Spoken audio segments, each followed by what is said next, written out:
Blue light engage.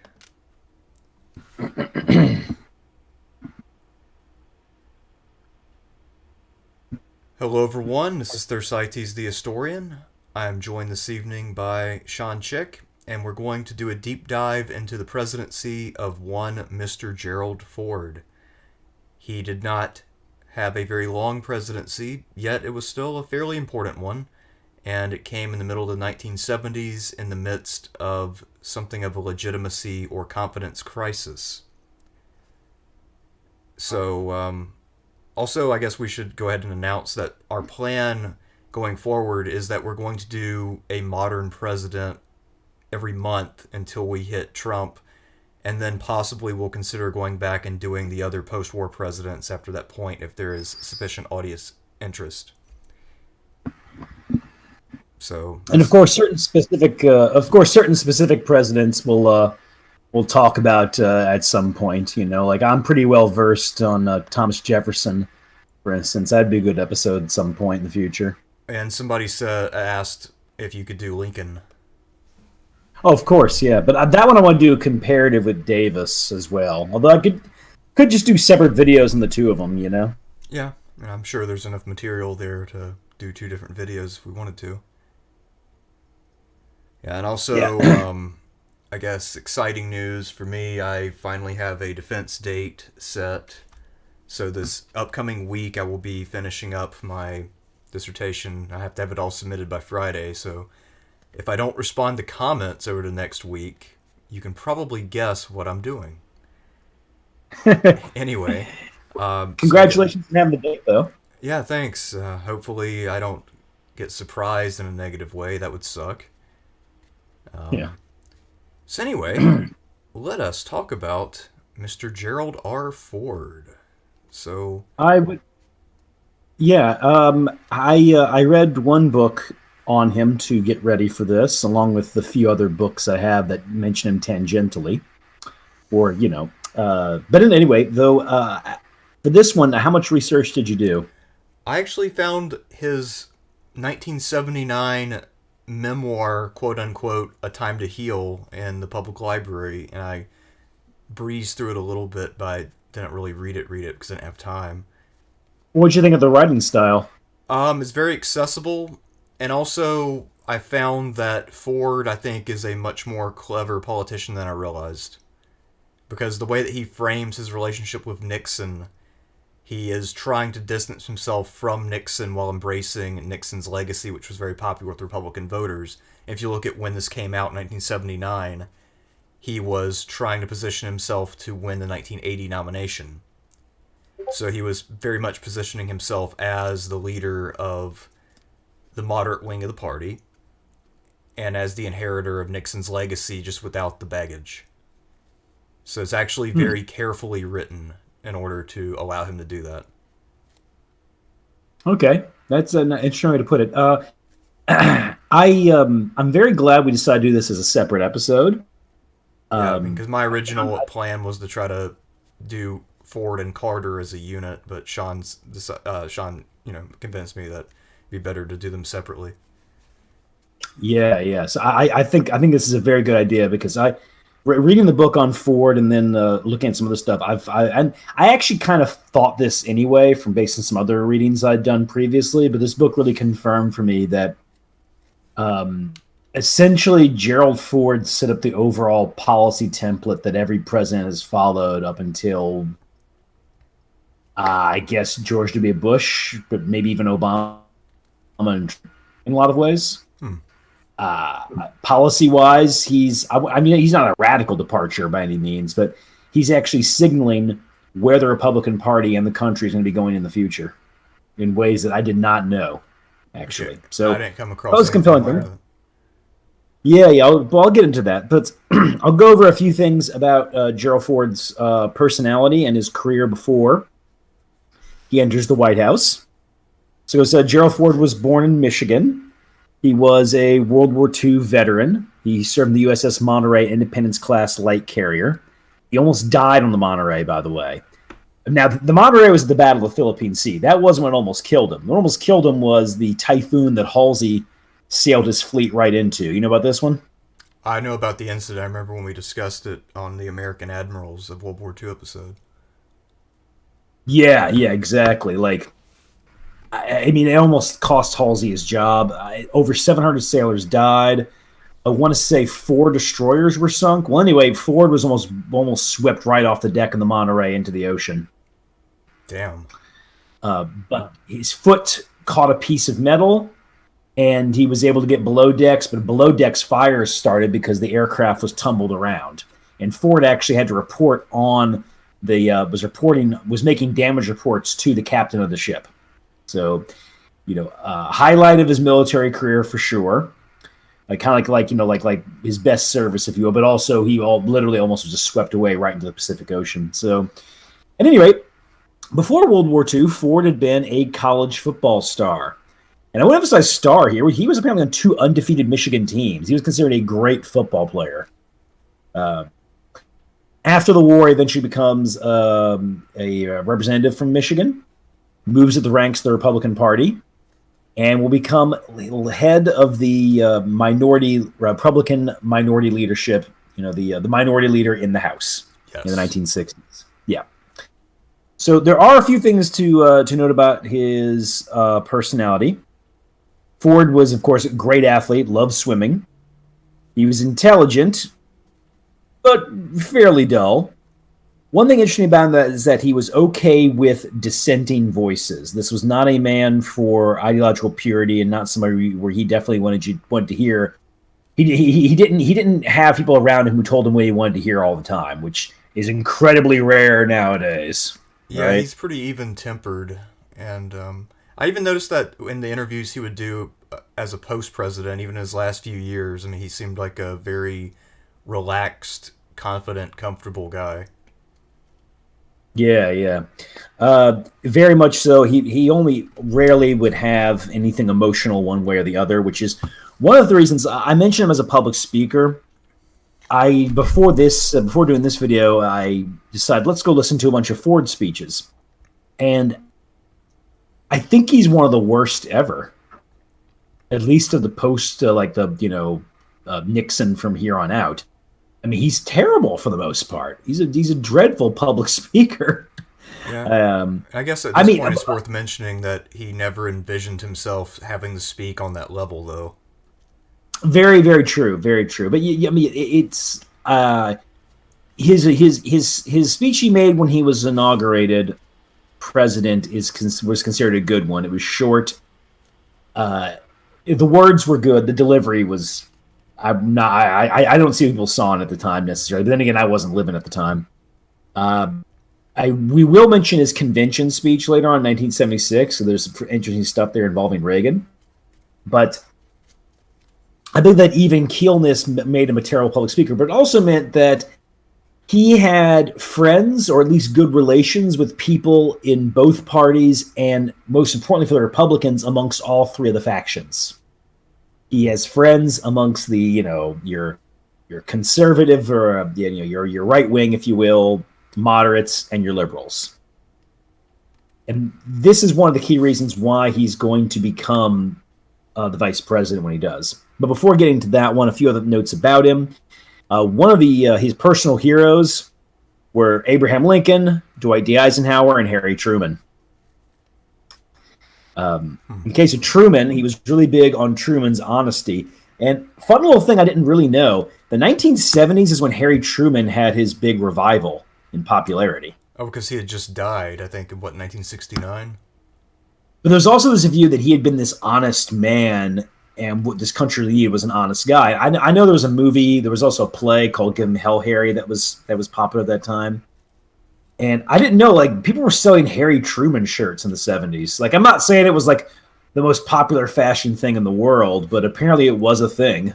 Oh. Yeah, it's interesting you mentioned I didn't know that there was the 70s Truman revival, but my grandpa, who I believe was born in 1940, his favorite president of all time is still Harry Truman, and I wondered, well, how the hell would he remember much about Truman, because he was a kid, and they didn't have the level of media exposure they have now.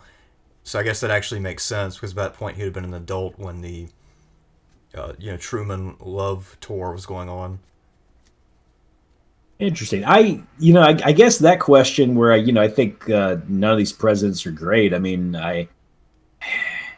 well, we'll see at the end, but I guess for mine would be a toss up between either Bush Senior or Obama. I mean, as the best of this era. The best that I've seen that in my lifetime. Yeah, I think those are the two contenders. Although I feel like it'll probably be Obama, but even still, I feel like we're basically talking about the F tier pretty much in terms of being good for the country. And we're talking about who fits in what slot on the same tier. Just to be clear, we're not talking about like a very wide range of brilliance or anything like that. But no, so Gerald Ford was one of the few people he did have. Oh, by the way, one of the people he had pretty good relationships with Tip O'Neill, which is very important since Tip O'Neill becomes eventually the head of the House of Representatives, and probably one of the most powerful and effective delegation heads in the last 40 or 50 years. And a man who made millions and millions of dollars for his former staffer, Chris Matthews, who got a show just talking about his relationship with Tip O'Neill.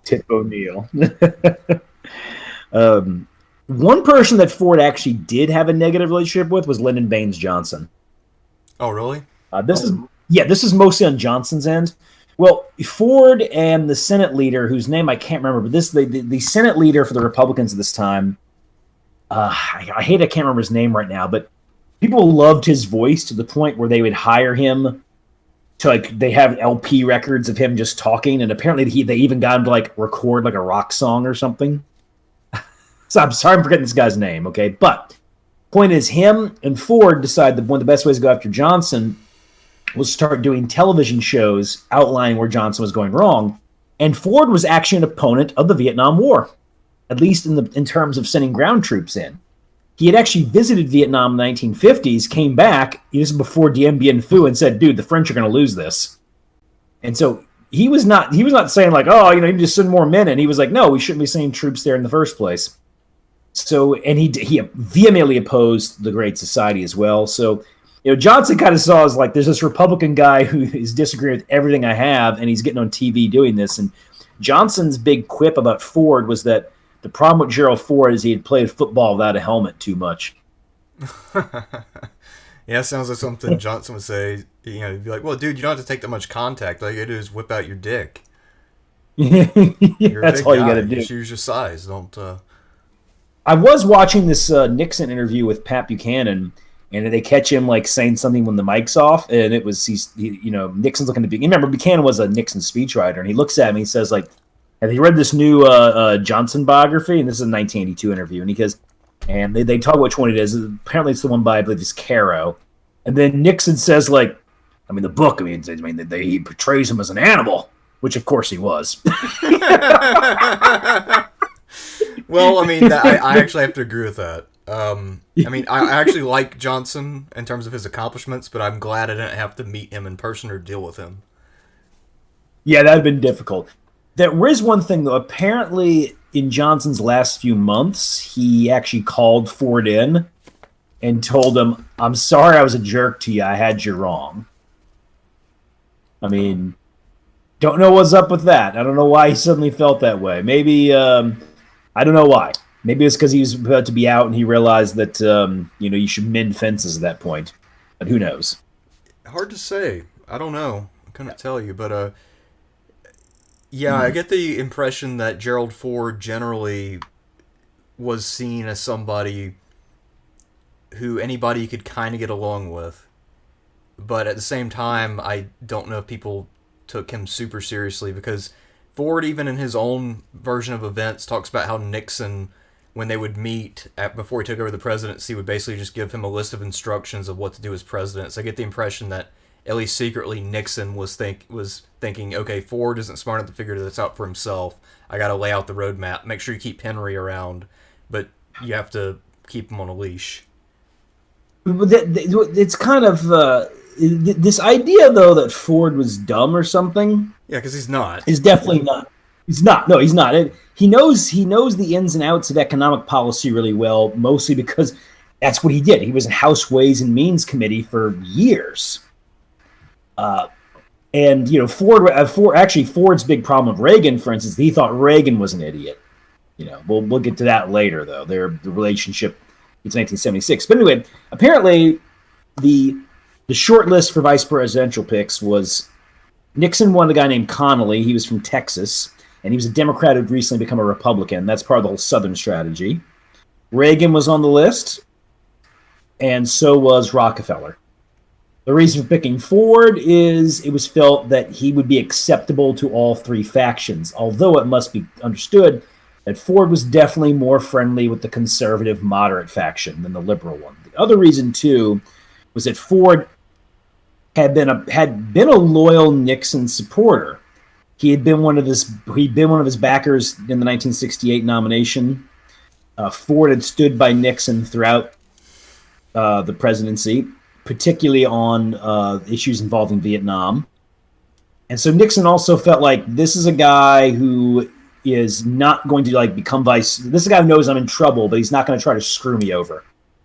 And he sent to a bunch of factions. However, there's an argument to be made that that's actually one of the reasons why pressure increased on Nixon. You see, let's say Spiro Agnew stays around. Maybe Congress doesn't hit him up on Watergate too heavy, right? Because wouldn't Spiro be worse? Yeah, I mean, he would. Or he'd also be...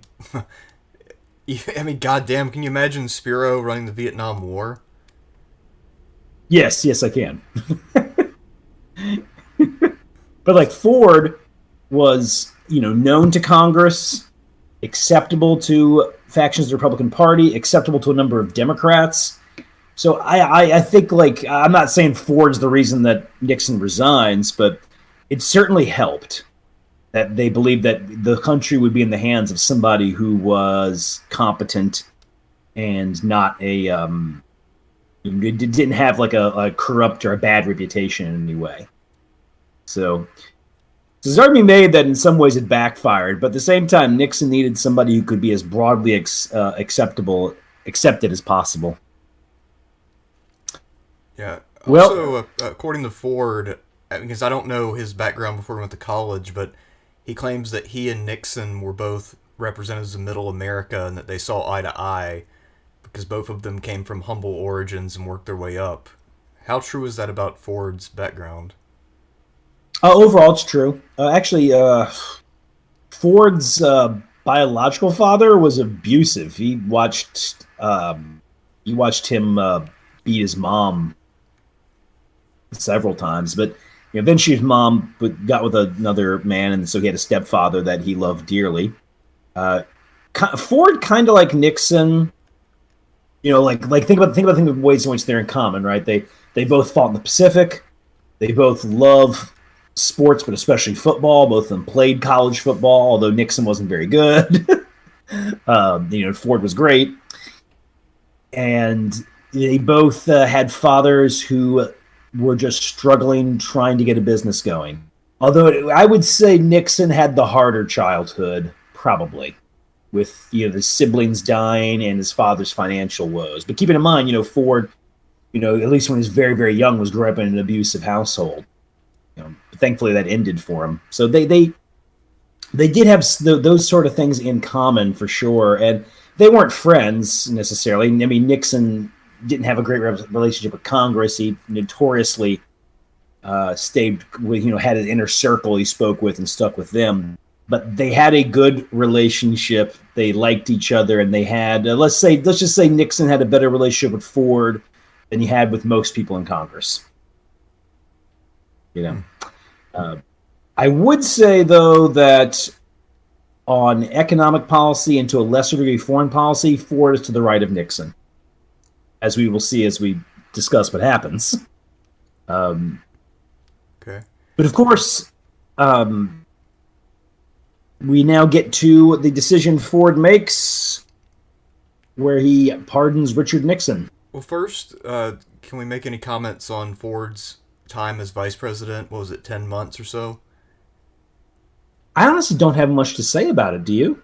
The only thing is that I guess when he took the office, he was sort of the understanding that this was a temporary assignment, or at least not temporary, but he would just serve out the rest of Nixon's term with him and basically do damage control and help the party.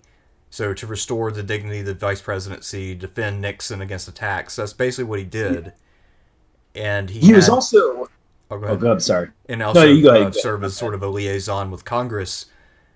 Because his ambition in life, and I remember reading this in the Douglas Brinkley mini biography of Ford a while back, but his ambition in life was not to be president. He had no interest in that whatsoever. His ultimate dream job was being Speaker of the House. Correct. And to that end, he also wanted to make sure the Republicans in Congress continued to do well and to eventually take the majority, which was something they didn't do all that often in the New Deal era. So his dream was to make that happen for his party. And I think there is a certain part of him that really resented Nixon for pulling him out of the House and then completely derailing his career in the legislature, because he thought he was pretty damn well positioned to become Speaker one day, and I think he was right to think that. No, he was not at that point. I mean, not in the immediate future, but I think ultimately, with his seniority, with his connections, I mean, I think he would have made it by the early 80s. What I had read is that by 1974, 1973, my bad, he has resigned the fact that he's never going to become a speaker.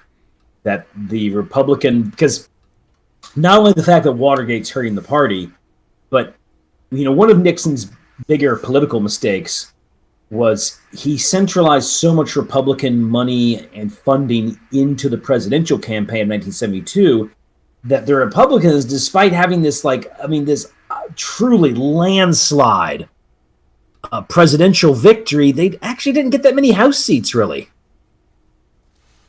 They're just, the funding was not given over, and that really, I think that's one of the things that also really hurt Nixon. Why a lot of Republicans, enough of them in Congress, were willing to be like, okay, we're going to ditch this guy, because they should have done so much better.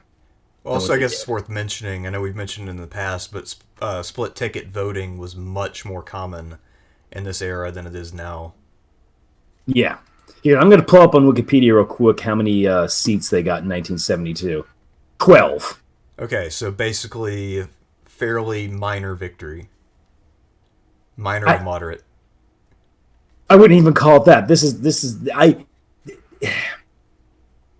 Yeah, I mean, you gained some seats, but I mean, look at Nixon's victory on the electoral college level. You should have gained a minimum 20 seats. Minimum.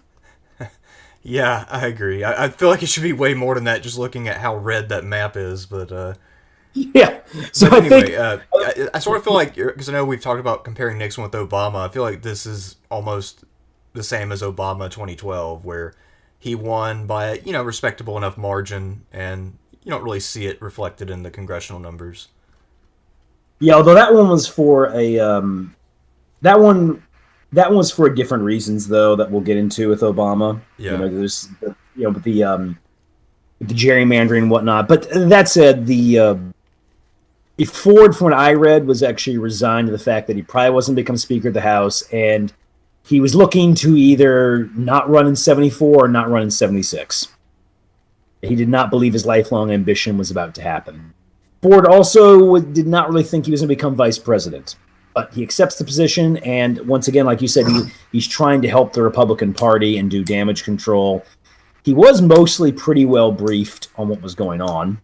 But at any rate, though, when we go and get to the pardon, or we got more to say? Actually, let's talk about, before we get to the pardon itself, him taking office itself. Because that's the part of the book, A Time to Heal, that I've read. And of course, it's Ford's version of events. Basically, apparently, when Nixon did decide to resign, it was a pretty last-minute thing. And all the people around him were urging him to do it, but he was dragging his feet. So they didn't know exactly when he would do it, or if he would refuse to do it and try to fight it out and lose. So Ford and his wife were under a lot of stress, and they didn't know whether they would be in limbo for a few days or for 6 months or whatever. And then one day after he got back from a trip to the South, he told Nixon, "Look, man, I'm not carrying any more water on Watergate. That's not happening anymore." Mm-hmm. And Nixon's basically says something to the effect of, "Yeah, I respect that. I understand." And because this is right when they found this new piece of evidence that had been delivered over to the judge, and it was one of those tapes where Nixon is basically ordering the break-in. So it was a damning piece of evidence, and everybody who was in the know was trying to distance themselves as much as possible, including Ford. And that might have actually been the moment that broke Nixon. But then when they met, he claims that Nixon was very professional and very warm and, encouraged him and all that. Yeah, he would. He would. Nixon, Ford stuck with him. If Ford had stuck by him almost to the end, had been loyal, for sure. And at the same time, Nixon's the kind of guy who would definitely want whoever's going to take over for him to be able to do a good job, right? So Nixon's pettiness and vindictiveness was not of that variety, is what I'm saying. Yeah, and especially since Ford had, it isn't like Ford became vice president and was scheming to become president, Yeah. Also, he didn't come out and say it directly, but when Ford was discussing the options Nixon had for doing a pardon. Mm-hmm. So apparently Nixon's functionaries were telling Ford, yeah, one option we're exploring is having you pardon him immediately. But the way that Ford phrased it, he acted as if the president pardoning himself or pre-pardoning himself or anyone else in advance, those were completely legal and acceptable options, which is still a controversial idea that has never really been tested. But apparently Ford was very much of the executive can kind of do what it wants theory. Not quite. Being a man from Congress, he has more respect for that institution than Nixon did. But I get what you're saying, though, too. He definitely didn't want to. He's going to try to distance himself from the idea of the imperial presidency. And the Ford Carter years are probably the only time in our lifetime, not our lifetime, but like in the segment we're doing, where the president's powers are eroded a bit. But at the same time, Ford held the line against losing any more power. Yeah. But Ford has a big problem, and that is going to actually be Congress. Now, Ford does pardon Nixon eventually. This led to what is still, I believe, the single greatest drop in approval ratings that a president has ever seen. Because Ford was over 70% before he did the pardon. And then he dropped to about 40s, like 42, 43 or something ridiculous. Which, given the enormity of the decision that he made, is still too high. The 42, 43% is too high of an approval rating? For what? Yeah, given what he had just done, yes. His thoughts on it was that they need to get beyond Watergate to tackle domestic issues, because as we'll see, Ford is obsessed with things with the economy at the time and the energy crisis. Yeah. However, I assume he wasn't super obsessed with the issue of basic accountability and good government, because the decision to pardon Nixon, that basically just sent a signal that we've seen enacted over and over the last 45 or so years, that elite actors are not punished. Especially not if they still have enough. It's not if they still have enough clout. Yeah, the only way that you're punished as an elite actor is if the other elite actors all hate you. What's really even more puzzling about this one is when Ford does that. Keep in mind, his average approval rating is going to be 46%. He rarely goes below 40. He almost never goes above 50. I think only Donald J. Trump had a more.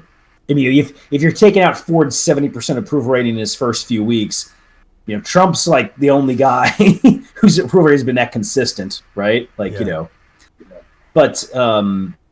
Ford. I get why Ford did it, but it was a mistake, and even worse and even dumber about it is that it's done about a month before the midterms. I mean, seriously, right? Like, if you were going to pardon Nixon, wouldn't you wait till after the midterms? Yeah. I think that would be the politically savvy move. Let's see what the gain is. If I'm not mistaken, this one the biggest in the last 50 years. Yeah, the Democrats gained 49 seats And again, I'm in the surprised House. that was not a higher number. In the last 15, 20 years, we've seen a lot more nutty switches for sure, but still, 49's big, ain't It is. small. Um, so yeah, so the pardon that is going to haunt Ford for the entirety of his life, especially his presidency. I believe that you're right. To make matters even worse, Congress at this time is becoming more riotous. You had the first what they called the Watergate Babies. A lot of these are people who, a lot of these also are like boomers. They don't have as much respect for their elders, of course. This is when you really see the rise of committees. Congressional leadership is actually weaker, and is honestly, compared to what congressional leadership was, say, in the 30s or the 50s and 60s, congressional leaders are actually a lot weaker today than they used to be. Yeah. With a few exceptions, Mitch McConnell's typically been pretty good on that front. But this is actually when the term gridlock was coined, due to the bickering both within the parties, because the Democrats at this point are going through a thing where the new group is coming in who are socially left but more fiscally conservative. They're ousting members, like, for instance, there's a variety of Democrats who had been reliable New Dealers, but they also supported segregation. Those kind of guys are getting kicked out the party. I mean, not all at once, but gradually. Right. The unions are losing their power. So you do have a Democratic Party which itself is ripping itself apart in front of everybody, and the Democratic Congress itself is very poorly disciplined. In fact, if anything, they don't do very well against Ford, considering, because shouldn't Ford be an easy person for them to bully? He's unelected. His popularity he came in, he was popular for a month, and it's done. It's dead. It's never coming back. Short of some great military victory type deal, it isn't like Ford's going to come roaring back to 70%, right? It's kind of shocking how little they can do against Ford, and that Ford's actually able to get some of his agenda done. And a lot of it speaks to not just the fact that at that time the idea of compromising and actually passing a bill was much more of a priority at that time, but also that the Democratic caucus is fractured. Yeah. Yeah. So yeah, he is going to actually do. Ford gets into a lot of fights with Congress. I mean, granted, what they might call bitter back then. I mean, you'll read the quotes, the stuff they said then, and you're like, oh wow, look at these people, like cute little bunnies, But there is a lot of bickering. Ford himself is a budget hawk and an expert, so he knows the ins and outs of these things. So he's very good at those kind of discussions. Ford is very veto heavy. He has 66 vetoes. Pretty high for a guy only there 2 years. Of those 66, only 12 were overturned. Damn. Apparently his major initiative, at least as I understand it, was whip inflation now, which was this kind of, I guess, proto-austerity program. But it also had a social component where he's trying to persuade Americans to be less wasteful. Kind of like what you're going to see with Carter as well. One thing I want to say before we dive into that one, it should be noted that those Watergate babies and those, as the baby boomers come in, the more collegiate atmosphere of Congress will erode over time until you get the 1990s with guys like Newt Gingrich in there. And I mentioned because when Ford gave the State of the Union address, there were some Democrats, especially these new ones, who just walked out, which that had never happened before. Or at least not like, in post-World War II times. So while, of course, Congress is not nearly as much of a snake pit as what we're used to, you can see the origins of the snake pit we all live with today in the Ford years. Yeah. But anyway, yeah, you want to get into the inflation or stagflation, as they call it? Sure. So apparently, this was something that he kind of inherited from Nixon. Nixon was already starting to do something like this as he was leaving office, and he was also trying to veto spending bills because his conviction was that if you limit government spending, you curb inflation. And at this time, inflation was around 12%. So, especially on the Republican side, the belief was that in order to fight both inflation and unemployment, the key was to limit inflation. And then unemployment would take care of itself later. Yeah, one problem they have is that this is called like the crisis of Keynesianism, because mind you, everybody, I'm going to be the first to tell you I am not an economics expert, but from my understanding, before this, if you had told a Keynesian, in fact, there was a guy that said we figured out things scientifically, which whenever economists start saying that, you know the doom is coming. All right, they said that you would not have both inflation and high unemployment at the same time.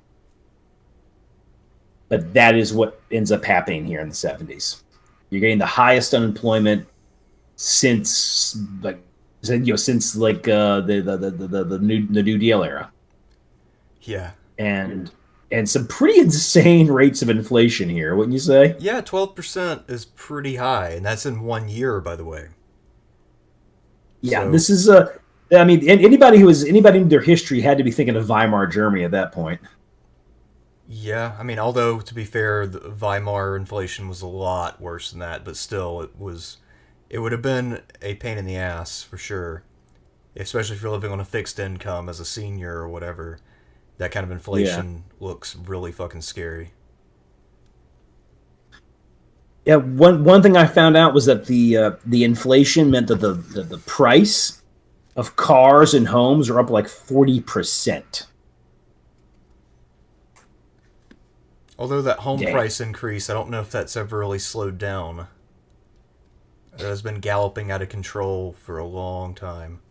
Well, I'm talking the 40% with the inflation on top. As far as the increases in home prices, there's been more fluctuations, but really it's since 2008, it's really just been up and up and up. It should also be noted that we should get more into the inflation part of this. So yeah, he starts that thing called Whip Inflation Now, right? Yeah. And it's kind of like a volunteer program that was at first got some enthusiasm, and it was all about, like try to live within your means. Like you said, that the idea was they're going to do budget cuts and also tax cuts. Because Ford is your first president to espouse the idea that tax cuts are the best kind of stimulus that we can do. That tax cuts for corporations will allow them to expand and grow. Same thing with certain kinds of deregulation. At the same time, if you provide tax cuts that are more broad, so in other words, we're all getting a tax cut, I will also have more spending money, which is, I guess, like a Keynesian version of tax cuts, if you will. So yeah, he comes in there with that idea that he is going to that we're going to do budget cuts and all the rest, and his anti-inflation measures are pretty much undermined almost the whole way through.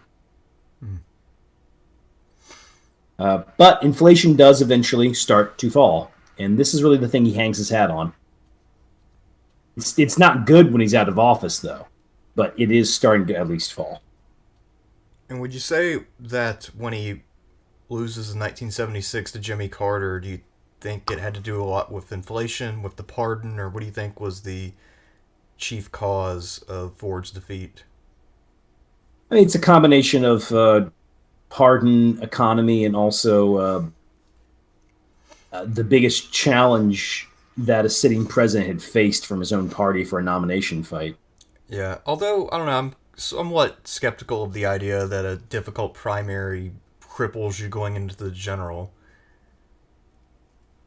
I think, once again, I'm a big fan of those keys to the presidency, and that's listed as one of them. If the party, not necessarily the president, if the party in power has a contested primary, that actually shows that there's deep fractures within the party. But we'll get to the 76 election when we do. I did want to mention one fun fact. A lot of big-time Republicans really come to high positions of power in the Ford administration, who, of course, their names will be infamous later on, such as Donald Rumsfeld, Dick Cheney, Alan Greenspan, Yep. George Bush Sr., and Brent Scowcroft, to name just a few. Yeah. Also, no, I mean, there's a lot of heavy hitters who come in at this time. Also, Ford's the first president that Milton Friedman starts hyping up. Milton Friedman was a fan. Well, not say a fan. I mean, he liked him. He had some problems with him. You get my drift. Yeah, no, it's also interesting. Apparently, his first choice for chief of staff, he didn't end up getting him, but his first choice was actually Don Rumsfeld. Yes, it was. And what you actually found in the Ford administration was Rumsfeld, Cheney, and some of these other people. This is when they start to do backdoor maneuvers to increase the power and influence of their faction. And that's why this becomes a prominent faction within the Republican Party going all the way to George W. Bush. In fact, when I read about that and I was thinking about this, I was like, wow, the George W. Bush administration, I was like, this is like the Gerald Ford staff is now in full power, right? Yeah, I mean, the junior rising stars are now the old guard, and they're trying to enact the dream agenda. Yeah. And it should be noted that Ford, he had to inherit both Nixon's people, he had some of his own, and I wouldn't call the Ford administration dysfunctional or even particularly bickering, but it did have problems. There definitely were factions who fought it out, and this led to some mixed responses. But we'll get to what happens with the liberal Republicans in a sec because of, Nelson Rockefeller being his vice president. I think it's also worth noting that you are now having an urban crisis at this point. This crisis is being brought on by the fact that you have flight to the suburbs. Yeah, flight to the suburbs had come in 3 waves, but this wave is due in particular to the extremely high crime rate that is now occurring in the cities. I believe in 1 year of the Ford administration, the murder rate went up 17%, which I think is the highest single leap in a year that I've read about, actually. It's pretty bad. You also have these cities that can't actually pay for their for stuff. Yeah. One example of that is, of course, New York City, most famously. You know what this newspaper title? New York City asked Ford for money, and Ford said he wasn't going to give it to him. So the New York Daily News had the famous headline, "Ford to City, drop dead." Oh, I have seen that. I love that one. Ford to City, drop dead. Wow. Eventually, New York, though, caved, did austerity measures, and then they were, I believe, money was actually given to them eventually. In New Orleans, I found out, reading the book, that Mayor Moon Landrieu over here was convinced the city was about to go belly up. New Orleans had kind of been on an economic decline for a number of years, but there was like a post-World War II boom. But then you have desegregation, and then you have a rise in crime, and those two things push people out. Then also making things bad as well is you had urban property, which had been fairly high priced, just losing value. Some of these homes were losing something like 50% of their value within 5 years.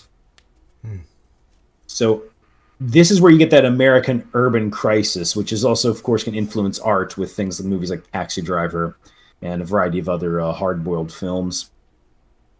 So anyway, so there's Ford. He is trying to battle inflation, and the measures he puts in place do seem to work overall, at least in slowing it down. Should also be noted that the recession that Ford had to deal with was, at least when he left office, was starting to go on its way out.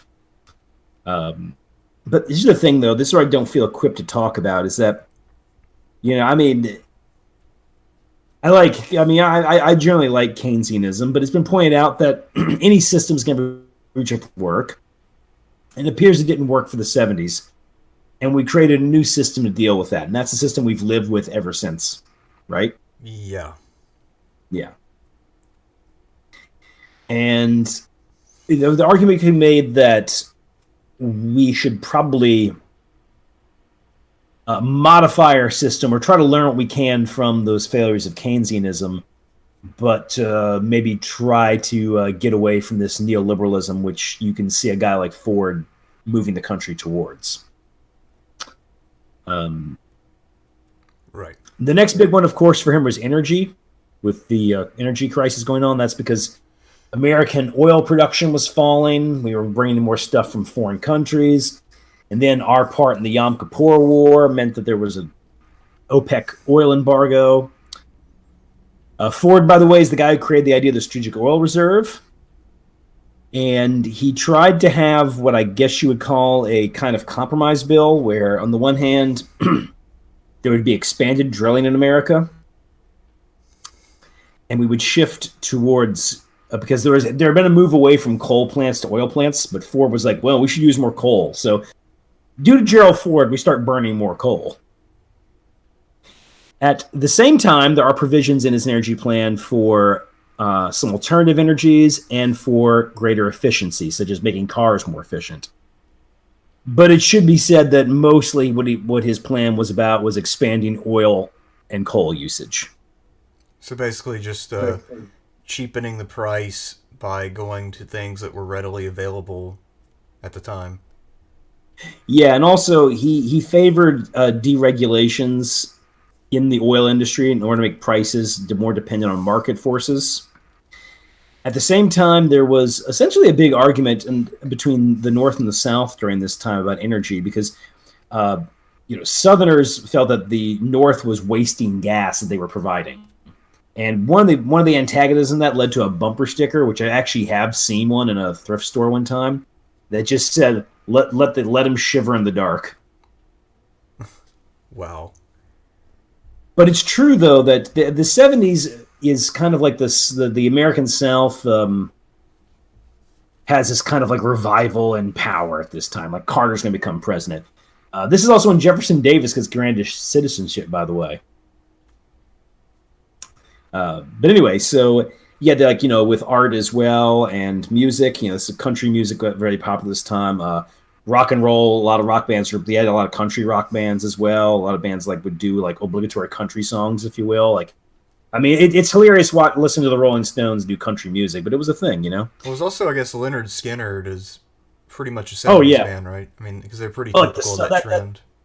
The whole Southern rock thing. Yeah, Leonard Skynyrd, the Allman Brothers Band, the Band. I feel like I'm probably missing a few other ones, but yeah, all those very is in that category, or yeah. Even though they were from California, they were definitely seen as like a country rock band, if you will. Creedence Clearwater Revival. So the other one too is on terms of policy. When it came to the energy argument between the North and the South, Ford favored the South. So this was a policy battle that the South is very clearly going to win on a national level. So at any rate, though, that was his energy policy. And once again, you can kind of see what we're pointing towards, right? We could go for alternate energies, but they're not as well developed at the time, to be fair. But Ford's going to favor gas and coal. He's going to favor deregulation, much like in his case with his economic plans. So you can see a movement towards what we're going to be getting with guys like Reagan, right? Yeah. I will say, with one big exception, Ford actually is, I think, the last United States president, except maybe Bill Clinton, and that one I don't want to get into right now, but definitely the last Republican president who actually took the deficit seriously and wanted it under control. Like, he was not just saying that to be saying that, because that's what Republicans are supposed to say. He means it. Yeah, it does seem to be his number one priority, that's for sure. Yeah, inflation, deficit, energy. Anyway, you got any thoughts so far on the Ford presidency? Because we'll get into the foreign policy realm in just a bit. Let's see, anything domestic about Ford? So I noticed, at least in his later years, when he'd do interviews, he was clearly kind of upset with the Bush administration, that being Bush Jr.'s administration, for being so socially conservative. And he kind of mocked them for taking up their anti-gay stance. In his own presidency, what were his social stances like? Because I wasn't able to find that. this creates a bit of a lightning rod for him, because the social conservative movement is now gaining traction with the Republicans. I understand the idea of like social conservatism was not really a Republican or a Democrat thing. In fact, what I would say is that the New Deal to about this time, the two parties generally agreed on foreign policy and on economic policy. I'm sorry. They agreed on foreign policy and social issues. They were both socially conservative. They disagreed on economic policies, is what I would say. So the social conservatives, this is when they're starting to gain some traction in the Republican Party. Ford did not like social conservatism, but he wasn't like socially left by any means. In other words, he was kind of like, he said, let the people decide things and the states. So he believed in leaving social issues up to the states. And then you have his darling, lovely wife, Betty Ford, who is my favorite first lady of all the ones we're going to be talking about. Only competition being Melania Trump. Betty Ford was famous for her openness. And, she would say things like, marijuana really wasn't a big deal. What was the other one? That's if her daughter had an affair, she'd understand. I mean, she wouldn't necessarily support it, but she'd understand. And God, what was the other one? Oh man, I can't remember it right now. She did an interview where she was essentially saying these things are socially pretty relaxed. And then, of course, you had the Betty Ford Clinic dealing with alcoholism. Yes. Yeah. So, no, Ford is not interested in social conservatism at all. He is interested in fiscal conservatism. That's what he's all about. That's his reason for being. So I guess in modern terms, he would be sort of one of those Republicans who votes for the tax breaks and doesn't really give a shit about the social policies.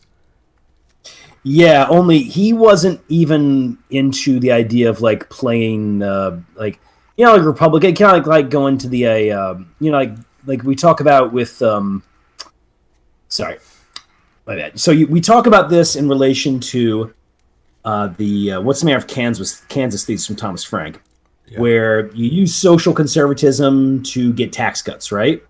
Right. Ford, I mean, this was all new stuff, so Ford didn't do that. He was just like, I want to get the tax cuts and the deregulation. He's not using social conservatism as a bait and switch, right? Right. So, yeah. Anyway, yeah, Betty Ford, she supported the Equal Rights Amendment. Oh, yeah, that's right. Abortion, that was the one. She was a supporter of abortion and generally could be seen as she would be seen as a feminist for back then. Probably even today. So, yeah, Betty Ford, while she definitely had fans, people she personally liked her, amongst those social conservative Republicans, the ones who are going to be gravitating to Reagan, they don't like her. And they see that while you'd almost kind of see her as being like Eleanor Roosevelt in that sense, where Ford is not talking about these issues, but his wife is, and he's not stopping them. Yeah, so it's kind of implied that he might agree just to a lesser extent. Right, exactly. Or Ford would say that's great and all. I don't really want to talk about abortion. I'm here to talk about beating inflation. Yeah. Whip inflation now, sir. Win. Yeah. Also, speaking of Betty Ford, because of the sort of the just general image of her is like, oh well, she was this alcoholic and an embarrassment to Gerald Ford. So I guess I had her pictured one way because I'd never seen a picture, but even though she was, getting older by this point and, and had some alcohol problems, she actually couldn't have been that bad of an alcoholic. I mean, she still looked pretty good for her age in the 70s. Oh, yeah. So, I mean, definitely. I think that the alcohol rumors might be a bit exaggerated when it comes to her. I mean, but she was very open about these things in a way that the other people just were not. Yeah. Or at least first ladies really hadn't been. Anyway, so moving on. Oh, yeah, something I want to mention, though, in relation to Betty Ford. She's going to show up with his concession speech, and when we talk about that, we have to talk about YouTube comments for Gerald Ford videos, because they're really negative. Really? So there's strong... You think a lot of boomers hanging out to bomb on Ford or what? It's they're all just like they're like 1976 Republicans realized they nominated the wrong man. It's a lot of that. Also, it's a lot of Reagan was the man. Yeah, but also just like, oh, look at this wimp. Or like, he was a good man, but he wasn't meant to be president.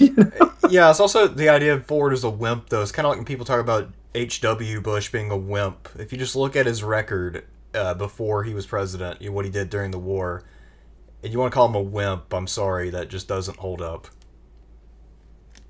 Yeah, it's true. But yeah, I mean, Ford and Bush are it's of a different type. They did not believe in overheated rhetoric. Doesn't mean Ford couldn't do some gimmicky stuff. For instance, the fact that Congress delayed passing energy policy meant that Ford got on TV one time and made this speech where he had a calendar, and he was essentially pointing out all the days they had wasted and then ripping pages out the calendar.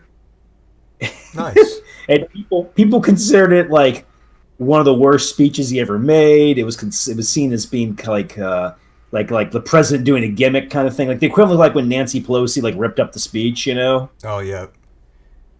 Just like you're just like, this is just a lame gimmick.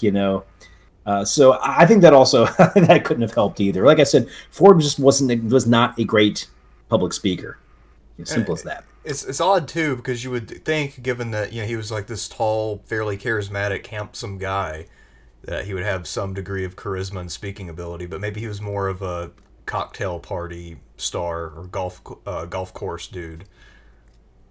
There's some truth in that. Ford left a really good impression on people in small settings. I was reading about one story about how in 1976 on the campaign trail, which he didn't actually actively campaign that much, but when he was on the trail, everybody was like watching. He was in like a convertible motorcade, and people were just in the rain watching as he came down. They were supposed to actually see him, like, waving his hands at him, right? So he said, screw it, and had the convertible pull the thing back and just wave to him. So it's not that he didn't have charisma. He had one that was based on, I'm a simple man, I'm not pretentious, which he really wasn't, and really good at small one-on-one meetings, just not public speaking charisma. Kind of like the flip of Obama, right? Public speaking charisma, one-on-one, not quite as charismatic. Yeah, I mean, I guess that's true. I've never heard of anybody talking about a really uplifting meeting with Obama where they made best friends and it changed their life. Yeah, I mean, I guess I've heard a few of those, but that's always from like the Obama knots, as they call them, like the people who are working in the White House who now do things. Pod Save America. Yeah, just like Pod Save America. Oh God, shoot me. Yeah, that's the worst form of entertainment I've ever witnessed. Not that even, I wouldn't say the content's anywhere near the worst ever, but just the lameness of it is deadly. I mean, I feel like I've been irradiated when I listen to more than 10 minutes of that. Yeah. I did want to mention one thing, though, about Ford. One quick thing about the pardon I forgot to say. He did go before Congress to explain why he did what he did, which very few presidents have ever done. I think that probably staunched some of the bleeding with the pardon issue. But anyway, do you want to get into military and foreign policy, or? Yes, let's get into that. Okay. All right. So one thing about him is he did have an amnesty program for military deserters and draft dodgers. They just had to reaffirm their allegiance to the United States of America. Ah, that's pretty easy then. You just take a little oath. Well, and keeping in mind this, and Ford got ridiculously. Ford, people in the media went after Ford pretty hard. He kind of got portrayed as an idiot, which once again he wasn't. SNL famously just had Chevy Chase fall, and the Chevy Chase thing was, what's really funny about that? He didn't even do an impersonation of Ford. He would just fall. Is it supposed to symbolize him falling flat on his face as president, or was it supposed to be that Ford is physically clumsy? Ford is physically clumsy. Which is ridiculous. He had a famous fall, right? Yeah, I mean, okay, so he fell once, but this is the most accomplished athlete to ever be president. I know. That's what's so ridiculous. The most accomplished athlete to become president, and they're like, yeah, he just falls around all over the place. Yeah, I mean, but even if he had at that point in his life, he was, by that point, well in the middle age, so it's not as if that's... I mean, it's like older people sometimes fall. It's not a... Yeah. I don't know. It just doesn't seem worth going after them for. Yeah. Oh, by the way, we do want to note this real quick. Ford did back the Equal Rights Amendment, and he backed an amendment to the Constitution that would make abortion a state issue. That was his views on it. Just to confirm for you. Okay? But, yeah, no, this is like a... Sorry about the side. I just want to throw that real quick. But yeah, like, God, it's like our most accomplished athlete. No, he's a clumsy guy. And then, Chevy Chase got to do that for just one season SNL. But that also started the tradition that Saturday Night Live has to make fun of the president, which they've adhered to until Biden. Oh, they haven't done anything on Biden? Not last I heard, no. Like, somebody wrote an article talking about, like, it's really hard to the president this nice. More like this boring, but I don't know. I mean, we're talking about a president who once got a pool chain and was going to beat somebody's ass. I mean, I feel like there's material there if you're looking. I'm sorry, man. Like, what was it? Did The Onion do those, or did The Onion get them from somebody else? I think somebody else wrote them, and The Onion, popularized them. The whole, like, that Biden series they had, Joe Biden to, like, clean his muscle car in front of the White House. Oh. Or Joe Biden runs to Mexico to spend a few days there until things cool off. Yeah. I mean, yeah, the possibility is most certainly there. But you know how it is. They think if they make fun of him, they'll undermine him, and then we'll get another Trump, and blah, blah, blah, blah, blah, blah, blah. What a crappy time, man. Yeah, what I really want to see is somebody come out of the blue and really stand for Gerald Ford the way that there are people who stand for Obama, Trump, and Biden right now. I really want to see a person just come out of fucking nowhere and just try to pretend that Gerald Ford is the second coming of George Washington. And just pull it out of their ass and try to convince the whole world of it. Go on all the talk shows and just randomly start talking about Gerald Ford for no reason. Until they get banned from all the talk shows. Then they get banned. Why? Because, like, he just keeps talking about Ford. It's like, dude, we can't make money on this show talking about fucking Gerald Ford. I'm sorry. Why do you keep doing this to us? But just get me on there to tell you that Nixon's the greatest president of the last 50 years. Well, see, the thing about Nixon is people would actually know who he is. Everybody knows who Nixon is, but a lot of people don't remember Ford. I mean, younger people. So I feel like it'd be funnier because it's more obscure. Yeah. No, but what I mean is that, the Nixon one would work. I mean, Ford, it just...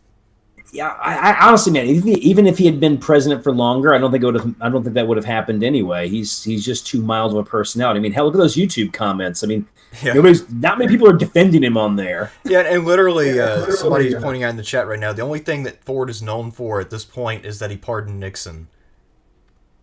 That's his little footnote in history. He made one decision. I mean, granted, we know he made more than that, but if you just ask somebody for the summation of his presidency, it's that he pardoned Nixon.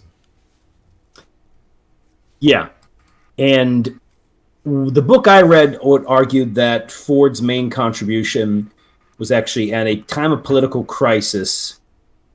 He provided steady, competent leadership that restored some faith in the White House. See, when I read the little, those books that were the President series, I think they only went up to Clinton or W, but they're the short biographies, maybe 100 or so pages. Mm-hmm. I read one, it was by Douglas Brinkley, and it was on Ford. And basically he was saying that Ford succeeded in bringing decency back to the White House and restoring the public's faith, and that it was kind of a shame that people went to Jimmy Carter to get that decency, because in Ford they had it all along. They just didn't know it. It was just such a deep-throating, sickening treatment of Ford. I mean, I don't know. Then again, I can't stand Douglas Brinkley, but that's a different discussion. Same. I'm not a big Brinkley fan. And I will add that I think Ford, it goes both ways, though. I think the pardon had to have increased a lot of cynicism for sure.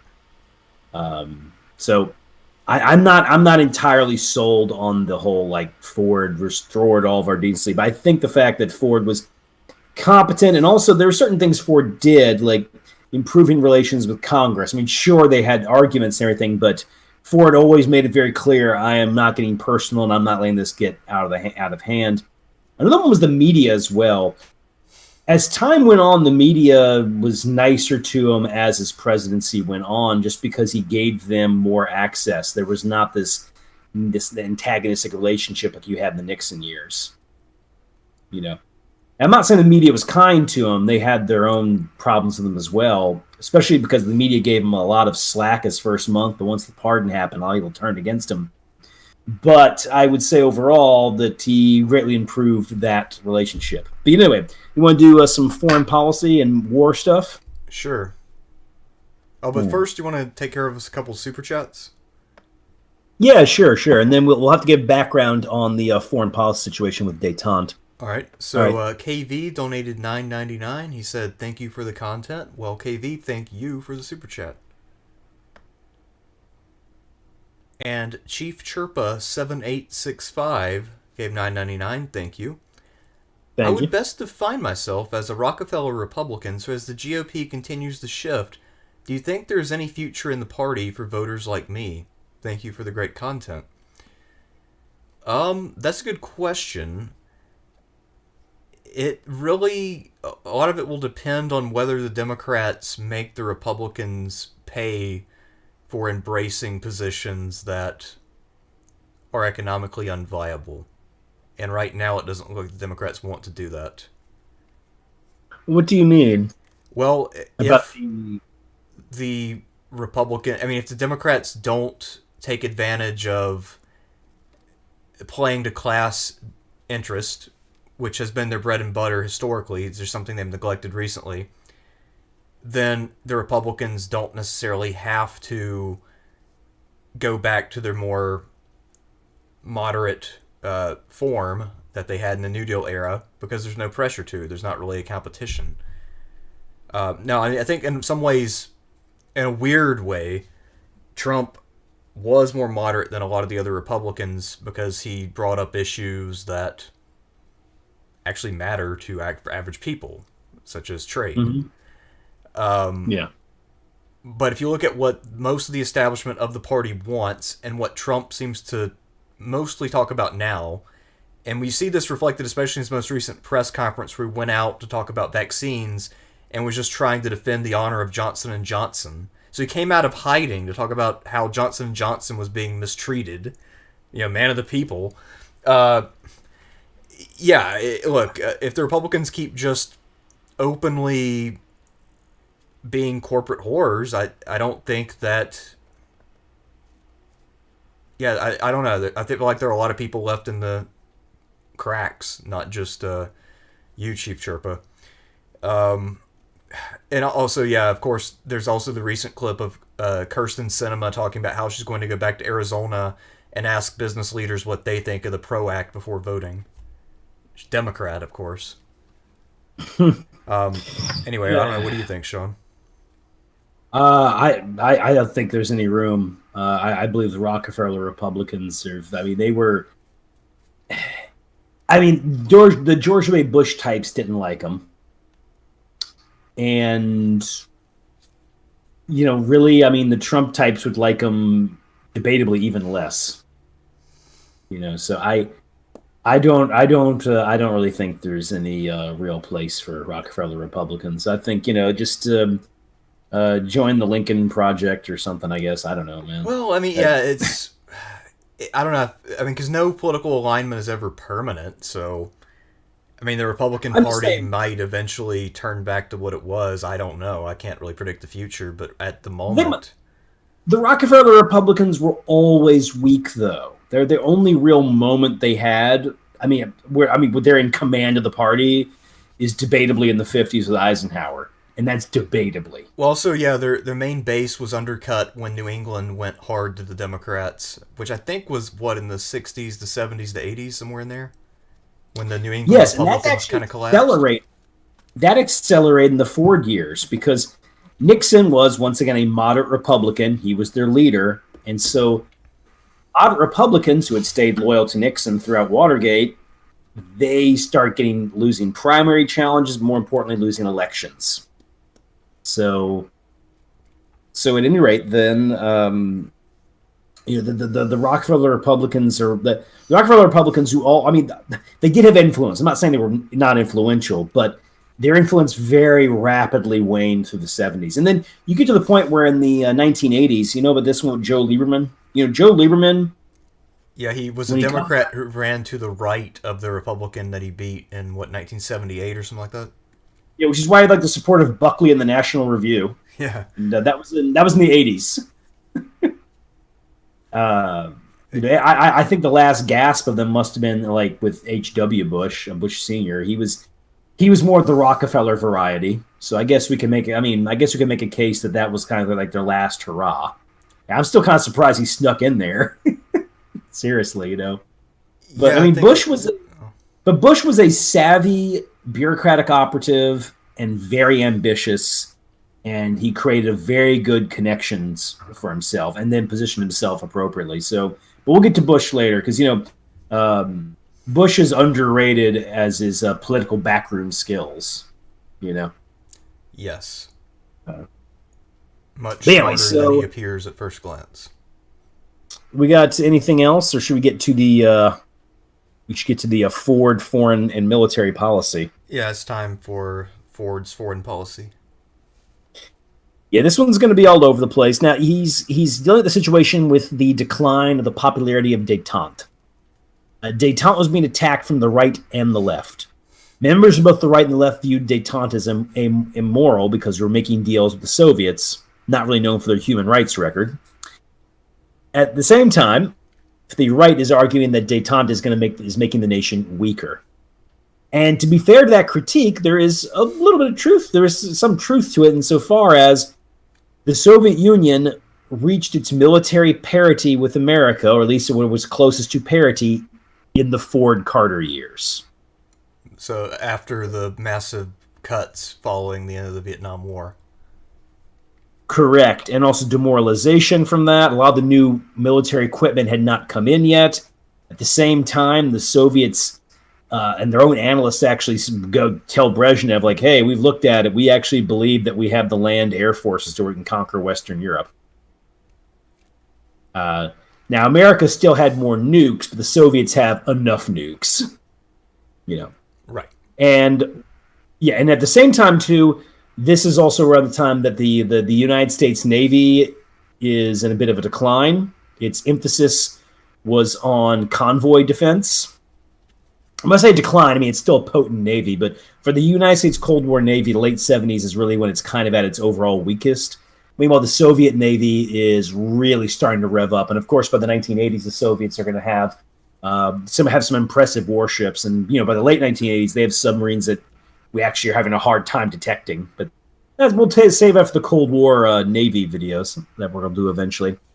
But at any rate, though, the military situation appears the Soviets are getting stronger and we're getting weaker. That's how it appears. And in response to that, one of the only parts of the budget that Ford actually increases spending is going to be the military. Yeah. Although I don't want to make Ford sound like he's totally heartless or anything. Ford did say, for instance, during bad unemployment, like expand unemployment benefits and whatnot. So he wasn't, he wasn't like he wasn't heartless or anything. But the military, it's a budget boost, and this is going to be the highest budget the military had received yet is under Gerald Ford. Huh. Yeah. Now, at any rate, though, if you're talking about the foreign policy, you have to deal with, of course, the subject of Henry Kissinger. Henry Kissinger is increasingly despised by members of both parties. Both of them believe that he is overly secretive, and there's a view amongst Republicans that he is selling the country out or making sweetheart deals with the Soviets. There also started to be this view that, hey, Ford might be kind of smart about economics, but, Kissinger's really the one calling the shots in foreign policy. And that had been something of attention in the Nixon years. To the point where there was this one Newsweek cover where Kissinger is like Superman with like a K on his chest flying. Because, oh, he can. But the thing is that Nixon's personality was strong enough that it was very clear that Nixon was also making his own moves, if you will. So they very much got the feeling of a partnership. If Ford and Kissinger actually got along well, and it was a partnership. Ford was not some foreign policy dummy. In fact, he had some foreign policy experience. And by the way, when he was vice president, the one part of the policy he was best briefed on was actually foreign policy. But Ford just doesn't have the strong Nixon personality, and to many people, the accusation was that Kissinger is really the one running the show here. At the same time, Kissinger, while he got along well with Ford, he didn't dispel that idea because Kissinger got off on people thinking that he was the one running the show. Power is the ultimate aphrodisiac. Thank you for the Henry Kissinger impersonation. Yeah, which probably was one of the worst impressions I've ever done, but, at least I got the quote right, so whatever. The voice had this, like, I can't do the thing, but he had, like, the voice for him was, like, very low rumbling, you know what I'm trying to say? Almost like, it's like an intellectual Stallone. Yeah. He's got better diction. And you can understand what he's saying, even though it is odd sounding.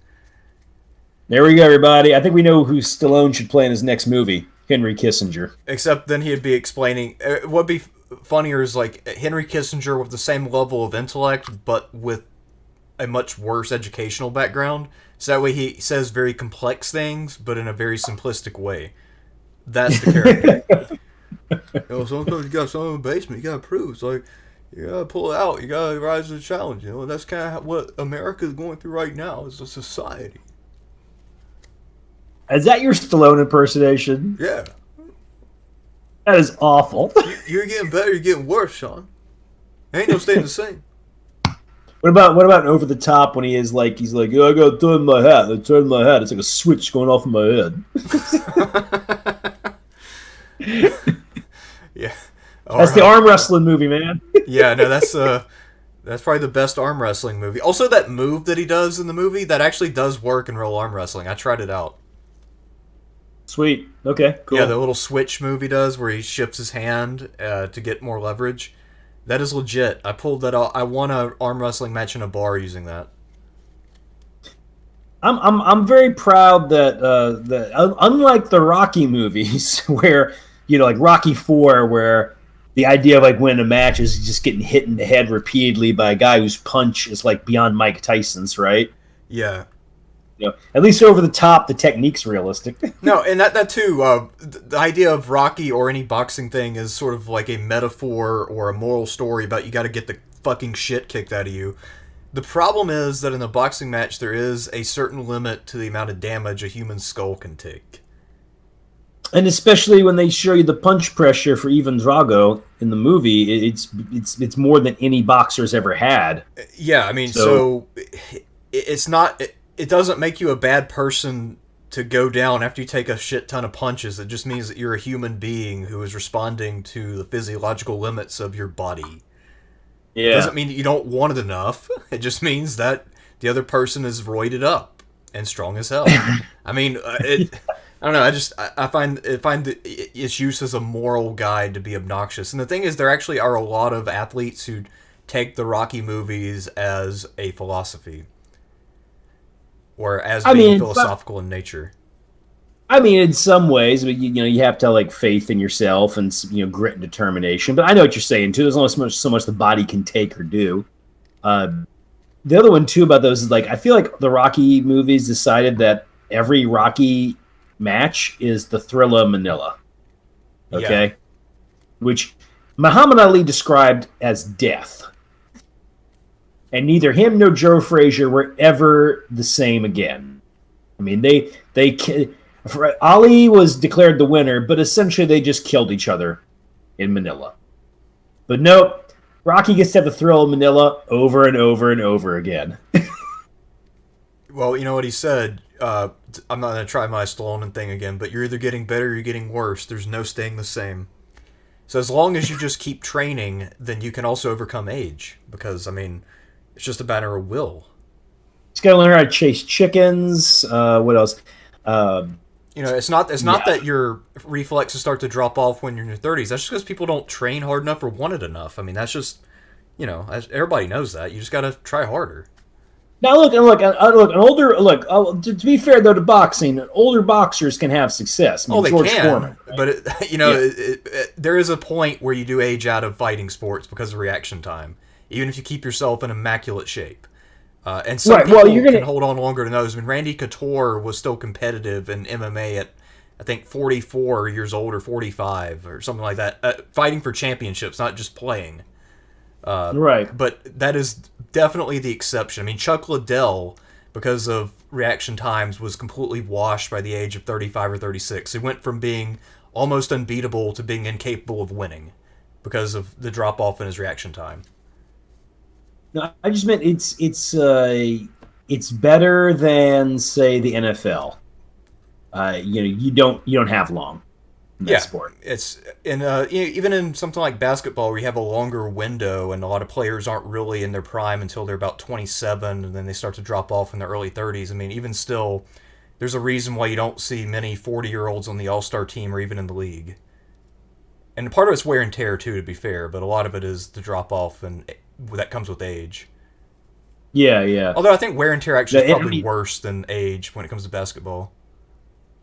Yeah, and the NFL wear and tear, definitely. I mean, since they've changed the rules to where you can barely even touch a quarterback, now you get quarterbacks like Brady and, Breeze just retired, but they're still put up circus numbers in their 40s, which would be unheard of in the 1980s. But still, NFL, not a very long shelf life on that one. Yeah, unless you're a quarterback. Kicker. Yeah, you got that's the way to go. Because that's pure skill, and you don't have to get your ass kicked. So pure skill, don't get your ass kicked, and when you're the hero, you are the fucking hero of the game. When you're the hero, right? Exactly. But anyhow, so the taunt policy, Ford's detente policy, that is. Yeah, so Ford does agree with detente, but Ford was not going to be as flexible as Nixon in this regard. And him and Brezhnev don't really have a superb relationship. Now, I read one argument that said that Nixon and Brezhnev really didn't. I actually think Nixon and Brezhnev really did gel pretty well, and they got some agreements in. And honestly, the more substantive part of Nixon's detente policy was more the Soviets and the Chinese. The Chinese was the flashy stuff. The Soviets was where the substance was. And that really was, I believe, the objective anyway. Anyway, so what's going to happen is that the attack on detente occurs. Before Ford can even meet Brezhnev in Vladivostok, the Congress is able to make sure that the USSR does not get most favored nation status, and they put limitations on loans and therefore trade. This is really bad for the Soviets, who are looking for trade, but especially the loans, to help upgrade their infrastructure. So I guess one could make an argument that let me see. One could even, I would say that one could even make an argument that that maybe them making sure the Soviets didn't get good trade deals sped up the demise of the Soviet Union. But at the time, it was mostly just a way to torpedo what Ford's trying to achieve. In response, the Soviets actually do become more aggressive in their foreign policy. The most famous example is getting involved in the civil war in Angola, which eventually the communists will win. So the Vladivostok summit does have some good results, but then it is torpedoed by Congress. At the same time, Soviet hardliners weren't too happy with it either. So you start to get a real failure with, Nixon made breakthroughs in the Soviet Union. Ford, a lot has to do with Congress, is not able to carry through with that. And that'll become the trend of the Carter years as well. And Carter really is going to become the president who starts to favor China over the Soviet Union more overtly. One of his big successes, though, with Helsinki Accords. The Helsinki Accords, though, he gets attacked from the right wing hardcore on that one. It's seen as a kind of like second Yalta, which is overheated rhetoric. But then you have other issues, such as Turkey invaded Cyprus. Ford wanted to do something to restrict that. He wasn't able to. Then you have Vietnam. Now, at first, Ford did want to continue what would have been Nixon's policy, which is more aid and support to Vietnam. But when he tries to make this, when he's making a speech in Congress for that, a lot of the congressmen aren't even there, and several of them walk out. So conceding to that, Gerald Ford then goes to the university, to Tulane University, to give a speech essentially saying that we are not going to support the South Vietnamese government. We're out. The speech was met with like wild ovations, and it was also very symbolic because Nixon and Johnson had started to avoid college campuses because of the protests, especially in the case of Nixon. So Ford was also kind of signaling like, "Hey, look, I'm willing to go back to college." And I guess for the anti-war types, maybe they saw it as a victory, right? Yeah, it was. Yeah. But also, I guess to be fair, if you think about Nixon, I mean, he was never a popular guy, but for Ford, his college days were his glory days when he was playing football at Michigan. So anywhere he visits, he's like, yeah, I came here as the visiting team, kicked ass and got laid. So good memories. Yeah, I'm sure that's the exact speech he gave when he went to, he played for Michigan. So he just went to Ohio State, and that's what he said to him, right? Like, he visited Ohio State. And then there's probably like some older person there's like, yeah, I remember that night. That was, you're right about what happened. Both parts. The Ohio State. So, yeah, I think actually the is getting dropped soon. I think there's actually a court case about that. Oh, come on. Okay, so here's the reason why the got added in the first place. It's because of, I think, a lawsuit by Ohio University, OU. Yeah. And they wanted to make sure that the difference between the two is clear. I don't know. It's something really, really dumb, though.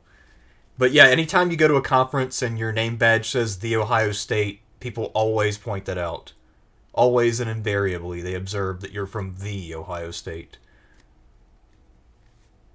I remember when I first heard it, I was like, that's cool. I thought it was a nice touch. But anyway, one of Ford's best things he does as president is going to be support for Vietnamese refugees.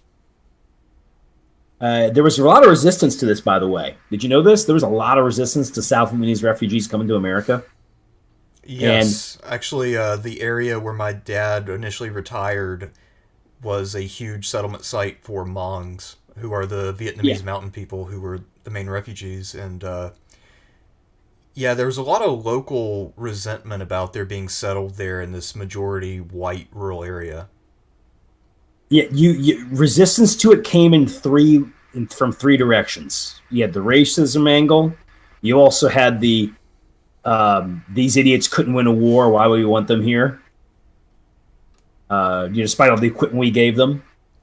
And then the other one was the South Vietnamese who are running here must be right-wingers, which is true. Vietnamese do tend to vote, even to this day, more Republican than Democrat. So yeah, there are other ones like the other ones like we don't import Republican voters.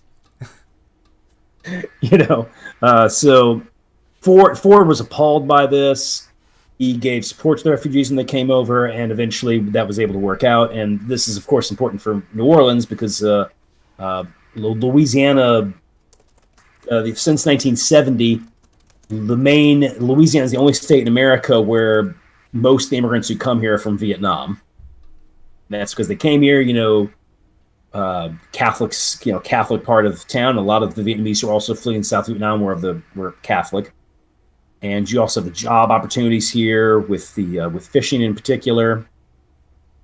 And that's why New Orleans has lots of Vietnamese restaurants. And my joke with tourists, because they're like, I don't understand how you can eat this food. Or they'll be like, I want to eat like a local. Then I say, eat Vietnamese food.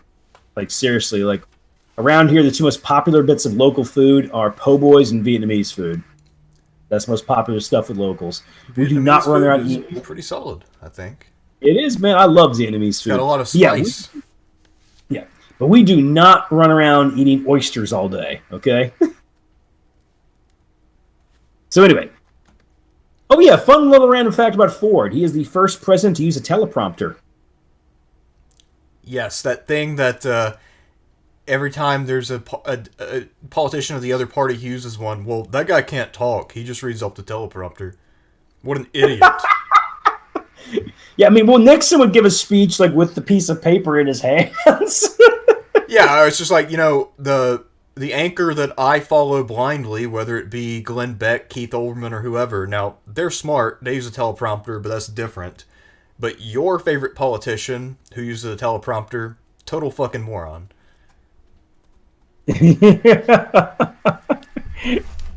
Yeah, look at the chat. You should get Stanley on here to talk about Rocky movies. He's got some interesting perspectives here. Yeah, Or I just think a lot of what he's saying actually makes sense here. I mean, I sort of thought about some of this before, but I think he's pretty spot on.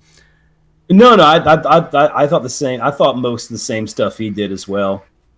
You know, but anyway, so yeah, so no, he helps get the refugees over here. Ford's foreign policy, the Helsinki Accords are a major success. Some people say that they are kind of the origins for Eastern European unrest, or at least the renewal of Eastern European unrest. I think it's probably given them a little too much credit, but it is a major agreement that's made, even though it costs Ford. Politically, over time, it is seen as a positive development. But ultimately, he can't get the kind of deals he needs with the Soviets. He did have good relationships with a variety of European leaders, and he's also, by the way, the first president to visit Japan, which was a big deal to the Japanese since, of course, he had fought them in World War II. But I know that we'll be getting into the 1976 election in just a bit. Before I do that, let me go and take a quick break and get some more water here. Sure thing. I can go for a short break as well. Gotcha. Oh yeah, we should probably mention though before we get to the 76 election, we should probably talk about the Maya Goose incident. I know I'm butchering that pronunciation. Do you know about this one in Cambodia? No. Yeah, it's considered the last act of the Vietnam War. Essentially, the Cambodian government had seized the Khmer Rouge seized a ship. Ford ordered a strike to rescue the ship and the servicemen on board. It was a bloody skirmish. They got him out of there, though. This gave Ford a considerable boost in his approval rating. If I'm not mistaken, Barry Goldwater was praised this heavily, and I think he said something like, "This showed we still have balls." An off-the-cuff remark. Yeah. But yeah, the men who died in that incident are the last American names on the Vietnam Veterans Memorial on the wall. I did not know that. Yeah, others. Some people, especially from the left, criticized Ford as overreacting to the situation and just trying to throw his weight around. I don't know. I'd want to read more about it, but it is an interesting little moment. But anyway, let's take a quick break, get some water, and we know what we should do? We should go over the assassination attempts and then get to the 76 election. Because, yes, 2 people tried to kill Ford. I also didn't know that. Okay, that's interesting. All right. Oh, yes, 2 people shot at Ford, and he lived both times. Wow. Okay. Don't worry, he doesn't get hit, though. Of course not. Anybody who tries to assassinate Republicans are always a terrible shot somehow.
All right, everybody, I'm back here. I will say, I'm not going to agree with the Rocky 3 thing. I think Rocky 3 is an awful, awful movie, guys.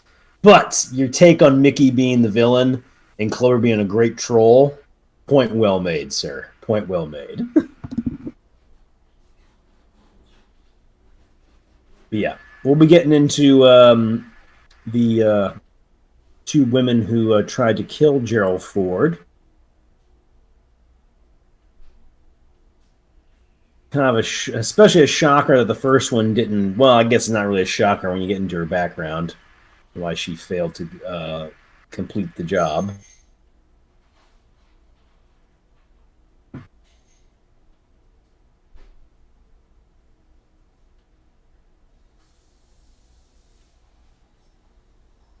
Yeah, I just watched in preparation for the Schwarzenegger one. I just watched all those Expendables movies. I don't think any of them were very good. I mean, I wasn't expecting much, but let's just say it was worse than I thought. I don't know. Kind of felt like a Stallone vanity project. Like he's like I'm the head action hero this time. I'm like, I'm sorry, man. I mean, you were good and all, but you know, with Arnold, I thought he was the better one. Although, you know, Stallone's pretty good. Though another crazy one though. If you ever want to watch a really weird Stallone movie, watch the one he did with Dolly Parton, Rhinestone. Some of the videos for that are hilarious on here. All right, I'm back. Hey, everybody. Yeah, I was just randomly talking about Stallone movies. Yeah, no, Clubber Lang was definitely the best boxer in the series. At least the most interesting and fun. Although Apollo Creed, I also like Apollo pretty well. I like Apollo Creed best. Yeah, Yeah. they kind of made him. They made him into a character, if you will, and I don't know. Carl Weathers is a underused actor and a New Orleans native, by the way. Yeah, Action Jackson is a pretty good B action movie. Yeah, especially when he drives the car up the stairs. Yes, that was fucking awesome. But also, I like the idea of there being this champion who generously selects a rando off the streets to be his challenger. Because, on the one hand, it might appear generous, on the other hand, it's clearly just trying to select some bum that he'll beat the shit out of to show just how great pros really are. Debatably. You know, it was just kind of like a gimmick for him, wasn't it? Like a promotional gimmick? Was the idea was what he's going for? Yeah, I think it's something to do with the bicentennial and celebrating independence and opportunity and blah, blah, blah. Yeah. All right. Let's talk about Ford's two assassination attempts. They both happened in California. They both happened within like weeks of each other. Damn. Yeah, I know. But to be fair to Ford, neither one of these scared him away from doing public appearances. He said, can't show fear, got to be out there, right? The first one is Lynette Squeaky Fromm. She was a member of the Manson family. Really? Yes, but not implicated in the murder in the Tate LaBianca murders, as they call them. So, I mean, maybe she was there or something. I don't know. I'm not an expert on the Manson stuff, but she wasn't implicated in that. She did get in trouble, though. She is notorious as being the only member of the Manson family who has never actually renounced Manson to this day. Well, I mean, she has her convictions, fucked up though they may be. She does indeed. Now, by this time, she was a redhead. She was wearing red, and she associated herself with the redwood trees. Okay. And she decides to go shoot Gerald Ford, and she actually managed to fire at him at point-blank range, but there was no bullet in the chamber. There were bullets in the magazine, though. She then later claimed that she had willfully taken a bullet out of the chamber at home. And when they went to her home, they did find a bullet on the ground. So there you go. She was sentenced to life in prison and got out in 2009. Well, I guess to be fair, by then Gerald Ford was dead, so Yeah. it was fine. that's got to be really messed up, man. I mean, the Mansons, having the big effect they had on American history and culture at the time, and then one of the Mansons that didn't go to jail does go to jail because she tries to shoot the president, but she doesn't have a bullet in the chamber. Yeah, that's crazy. Yeah, nuts, nuts. Yeah, so she's an interesting one. You can look her up online, and they have pictures of her various throughout her life because she's done interviews and whatnot. But anyway, the next one is in some ways a bit weirder. It was, by the way, both these women are still alive. Sarah Jane Moore. Sarah Jane Moore was very religious, and she got involved in revolutionary politics. She in particular got interested in the Symbionese Liberation Army. She didn't join, she just was interested in them. And it says in Wikipedia she became an FBI informant. Can't say anything about that. But apparently, as a political radical, she decided that she needed to kill Gerald Ford. Now, in the case of Squeaky Fromm, she was apparently killing Gerald Ford to save the Redwoods.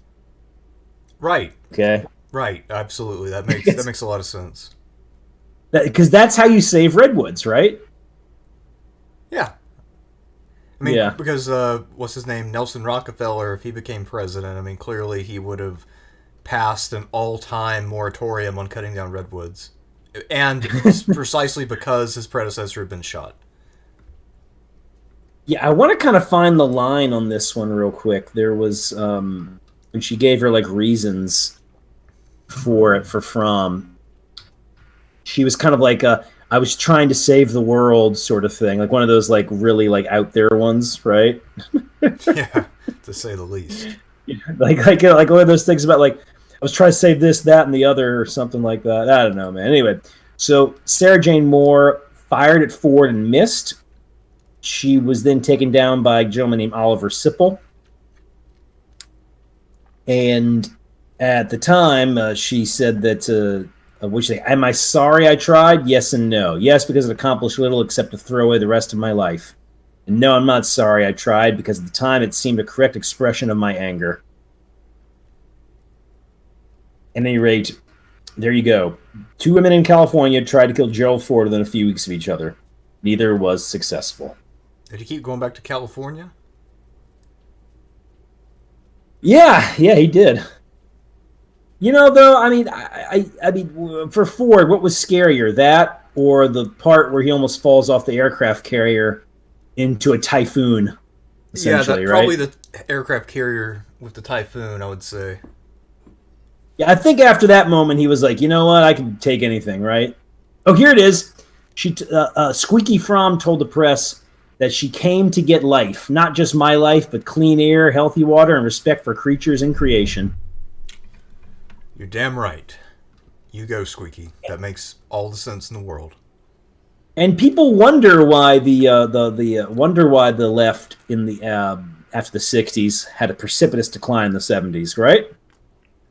I mean, essentially, two leftists tried to murder Gerald Ford, and we're talking leftists of the incompetent variety. The kind that people, you know what I mean, the kind that guys like Lenin hated.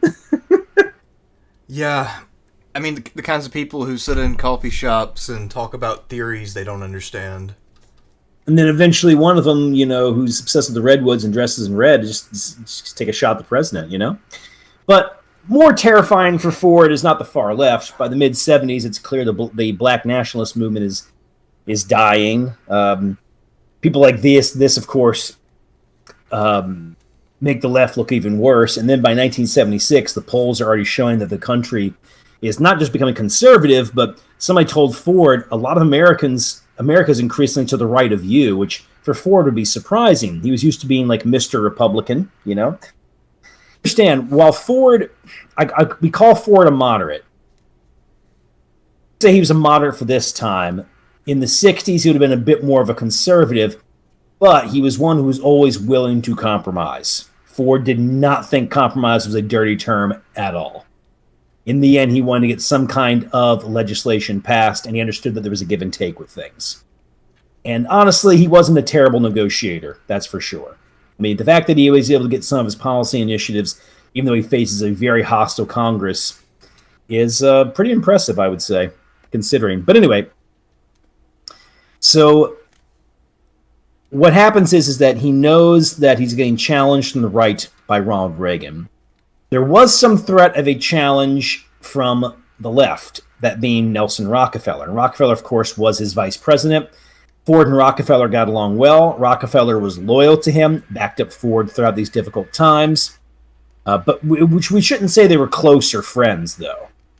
Well, at any rate, Ford does try to get Reagan on his side, actually offering him a cabinet position at least 2 times.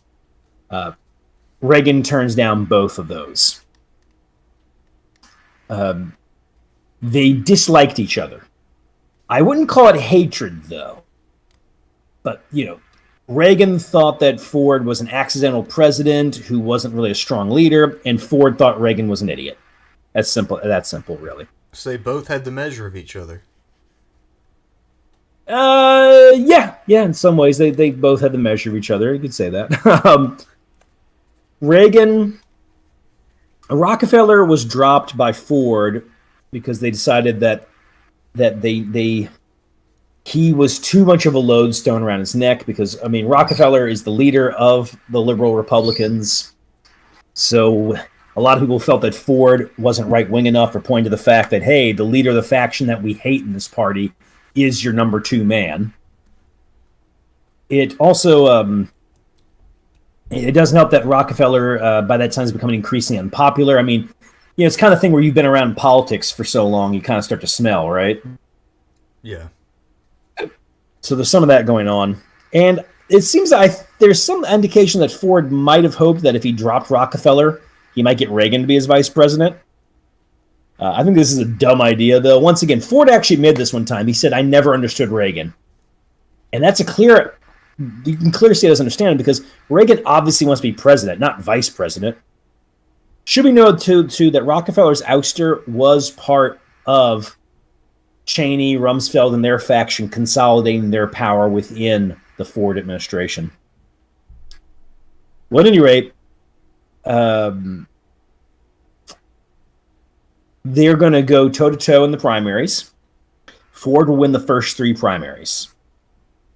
And it appears Reagan's done. Except for the fact that Reagan doesn't give up. Reagan very clearly says, I'm going to keep fighting you. And then comes North Carolina. Reagan wins an upset there.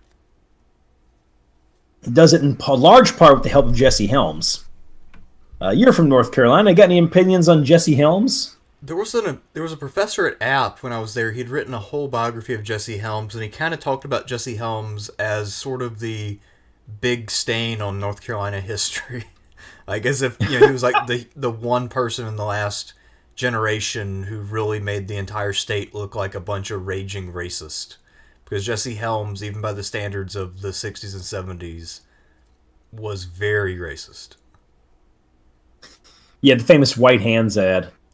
Yeah, Jesse Helms was pretty notorious at the time. And I think there might have been some things named after him that have since been renamed. Yeah, probably so.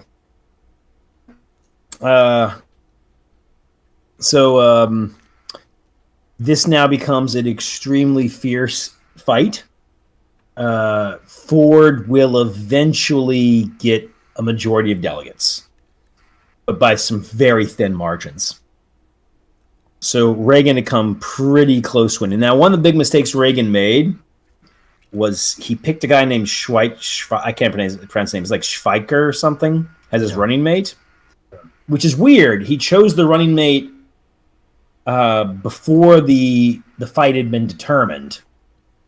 And he chose a guy who was a liberal Republican and one who didn't even endorse him, who was endorsing Ford. It's considered one of Reagan's biggest political mistakes. Well, quite a few people have done that recently. I'm trying to think, who was the last person who chose a running mate even though they were running second in the primary? I think it was Ted Cruz, right? He chose Carly Fiorina? Or was it? I think that was right, wasn't it? I think maybe you're right. I can't remember this very moment. It should be noted, though, that one of the ways Reagan was hurting Ford was particularly with the Kissinger attacks. They really were emphasizing, they did the social conservatism, they really were emphasizing foreign policy and weakness in front of the Soviets. Well, this vice presidential pick actually meant that a bunch of Reagan's conservative backers backed Ford out of disgust, which I have to say is a lesson that I wish some more intelligent progressives would learn, is that sometimes you really got to look at the establishment, whoever's in charge, and play dirty, if you will, or just play hard. And those people, by defecting over to Ford, were sending a clear message to people like Reagan, like, you have to be serious about this. We're not just going to accept it if you make some asinine choice like this, right? Well, Ford apparently kind of hoped that Reagan would become his vice presidential pick once it's clear that Ford's going to get the nomination. Reagan won't. Reagan instead twice tells him to go with Bob Dole. Bob Dole this time is a rising star of the conservatives. He was known for being aggressive, having a very sharp sense of humor, which I later on found out about because like the Bob Dole I grew up with is like this very boring guy, right? And then his political career was over, and then he started just doing jokes. Like he was on The Daily Show for a little while, and he was actually funny. And I was like, wow, I didn't know. I thought Bob Dole was just like a dead, lifeless guy. But yeah, no.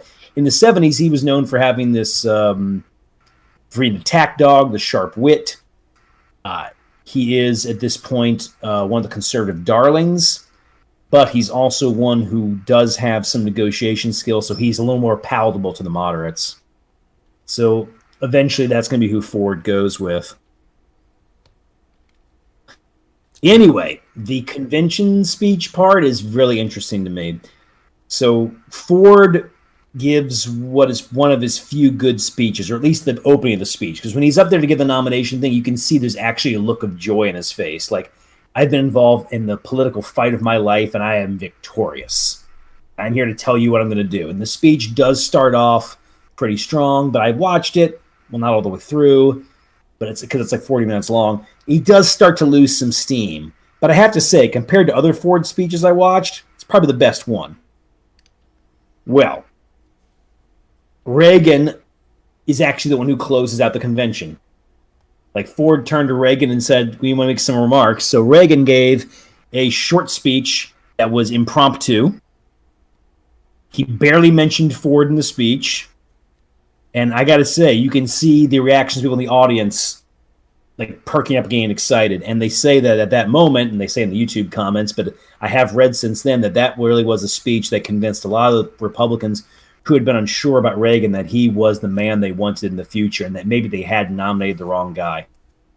Yeah, that makes sense. It sort of reminds me of a couple of things from more recent history. You remember 2016, Ted Cruz at the Republican convention wouldn't mention Trump by name, and he just said something to the effect of "follow your conscience." I remember that. That was a great one. Yeah, and then I think Bernie's speech got a stronger reaction in 2016 than Hillary's too. Yes, it did. It did.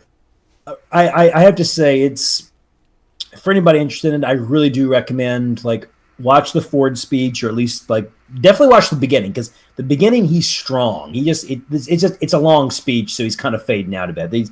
But his intro is strong, and he's got strong moments. And I bet Ford had to be like, Ford knew he wasn't a good public speaker. Well, he knew he wasn't a great one, but he had to have thought that moment, he was like, all right, for me, I'm knocking him dead. And then Reagan comes there and gives what some people consider, at least, until like, what some people consider one of the finest convention speeches of all time. Yeah. And I have to tell you, it is excellent. The delivery is superb. Yes, Reagan nails it. And I'm looking at that speech now, I'm like, yeah, no wonder this guy gets the nomination in 1980 and becomes president. I mean, yeah, so Reagan steals his thunder. At this point, everybody thinks that Ford is going to get murdered by Jimmy Carter. Carter is leading the polls by a tremendous amount. Carter's own path to winning the primary itself is very fascinating. I love if we cover that one. Well, we'll definitely cover when we get to him. And Ford had a weird strategy. You see, due to campaign finance stuff at this time, it became really expensive to do traditional campaigning. So Ford actually didn't go out that much. And the advisors found that Ford just wasn't a good campaigner, and that had some of that had backfired in the primaries. So the idea was that he would have what was called the Rose Garden strategy. Essentially, Ford was going to run for office from the White House. So to all of you who said that Joe Biden won out of his basement, well, Ford tried the same thing in many ways. Yeah, that's interesting. I didn't realize that was the case. It actually works because Ford, by this time, really is pulling off the whole, like, I'm presidential thing. And in the case of Carter, one of Carter's advisors said that with Carter, there was what he called a weirdo factor. That sometimes you weren't... Carter, for one thing, said a lot of contradictory statements in his presidential run, which Ford nailed him on a number of occasions. Carter could a lot of times come off as rather socially awkward. Famously, at their first debate, Carter's tie is askew. Oh. Yeah, like you look at it, like Carter in the first debate looks weird. Like he's got a weird stare. His tie's askew. It's a little too red. And, Ford is got a really good suit on. He's very poised. And so this Rose Garden strategy, which seemed like suicide at first, is working. But, yeah, I don't think Ford had any shot. I mean, Watergate, the economy was getting better, but it was still bad. You had the foreign policy stuff. I mean, people wanted America out of Vietnam, but watching it happen the way they did was still, of course, heartbreaking, considering all the lives and treasure lost. And Gerald Ford's reluctance to work with social conservatives or to appeal to them left them open for Carter when he started trying to appeal to evangelicals and talking about his faith and all that. So basically, Ford left at least his social right flank open, and Carter hit him and got some good results. Although Carter flubbed a bit with that when he did a Playboy interview, where it was a tempest in a teapot, but Carter, you could already see where Carter was going to lose the evangelicals in his presidency. Like you could see it in the campaign trail. But yeah, the social conservatism part, the fact that Ford did not go back on détente might have cost him a few votes, because Carter was very, very critical in détente, hitting him hard. So if you were an anti-détente person, Carter was going to be your guy. The shocking thing is how close the election is. It's not a blowout by any means. In fact, I want to say Carter's only got a 30-point electoral lead in the electoral college. That's it. So no, it was a shockingly close election, which that really boded ill for Carter if you think about it, right? Like he's getting in there, and he was supposed to blow the guy out of the water, the guy who pardoned Nixon, the man who was never elected president, and he doesn't. It's a very close election, like I said. So, in fact, let me see about 1976 House race. I want to see how many seats the picked up by which party, because the Republicans actually might have gained seats in this one. Oh God, dude, you'll love the seat change. One. Really? Whose benefit? The Democrats gained a seat. In the House? Just one, huh? Just one. That's pretty bad. Yeah, although to be fair, I think they already had control of the House after 72, even with the Republicans picking up some stuff. 74, they had a pretty big pickup. What was it, 40 or whatever? And so they might have already been at their maximum or close to it, and they basically maintained. Right, it's still hilarious, though. No, it is hilarious. It's like, we got this big post-Watergate victory. We picked up a seat, 1 out of 435. Killed him. The Republican Party's dead now. But it does show you that Carter's election in 76 was not some major Democratic victory. In fact, it's an underperformance, honestly. Yeah, it sounds like it. And I would say outside some flubs, like... Ford apparently said some stuff about like there not being Eastern European dominate. The Soviets didn't dominate Eastern Europe. Probably the best one though was Bob Dole went to the vice presidential debate. He didn't actually want to go there. He didn't really prepare. He said some wild stuff, and in his closing comment, he mentioned that World War I, World War II, Korea, and Vietnam, all Democrat wars. And then he said the Democrats have, at least over a million Americans have died on the Democrats' watch. I don't think the total casualty rate adds up to that, though. I got to get this speech. I got to get this line, man. I know it doesn't. I know it doesn't. It's this is some mildly gonzo stuff here. So I thought it was funny. I could pull up the line here in a minute. But anyway, you got any thoughts on the 1976 election while I go looking for this? Not too many. While you're looking for that, I mean, the only other thing I really want to talk about is the Buckley v. Vallejo case. Definitely do that one. The other thing I'd like to talk about in brief is Ford's concession speech. It's a weird one. Oh, really? Yeah, it's weird.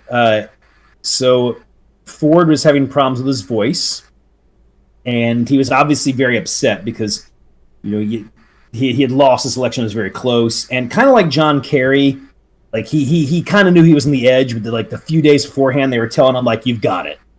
So he sees the election tightening up, and when he wakes up in the morning, he realizes he's not president. His voice is bad. So for his speech, he just got up and said, "As you can see from my voice, I can't really talk right now. I can't really talk. I'll just say, congratulations to President-elect Carter. And my concession speech I already sent to President-elect Carter. I'm going to let my wife read it to you." So Gerald Ford's concession speech was read by Betty Ford. Well, I mean, I guess if his voice was out, I mean, what's he gonna do? Dude, the YouTube comments, nothing but them talking about, like, look at this wuss, or, like, the woman was the real man in this relationship, or, she was the great one held back by this buffoon. They slice and dice him. I love how there are all these people in YouTube comment sections who believe in the alpha-beta dichotomy and all this bullshit. I'm sure none of these people have ever done shit in their entire life, and they're talking about, this guy was obviously a pussy, unlike me. I'm a man's man. I have to somewhat agree, because when I first heard about that, the author of the book, and keep in mind, this is a sympathetic book to Ford, says, like, it was a moving speech and people were crying there. And I thought, okay, unless his concession speech is like an hour-long philippic here, just do it. Okay? It's not long. Oh, watch it. Well, it's like 3 minutes. It's not very long. I mean, he how did his it. voice sound when he was announcing that Betty was going to read his speech? Oh, it didn't sound great. But I think, like, he could have knocked that one out. I mean, it's a concession speech. And also, I mean, I don't know. I think it's funny there are people who try to find something like that and find a lot of symbolic meaning or some shit. I'm like, guys, look, people get super emotional when they lose. You could also tell he was very emotional, near crying for sure. Yeah. Or at least he had cried before that, And, so, I mean, give him some, benefit of the doubt there, but still, it doesn't look great. It would have been better, because remember, so in 2016, Hillary waited till the next day because she was supposedly so in shock and horrified and whatever. It would have been better if she had just mumbled out a line than had Bill read an official speech rather than wait another day. And in the case of Trump, he didn't concede. So, I mean, there are definitely way worse ways to go about this. Well, I mean, what can we say? We've been declining for a while here. But all right, so I got the Dole thing for you real quick. He called Jimmy Carter a Southern Fried McGovern. It's kind of funny. But here's where his line was. He mentioned World War I, II, the Korean War, and the Vietnam War, and he's all Democrat wars. All in this century.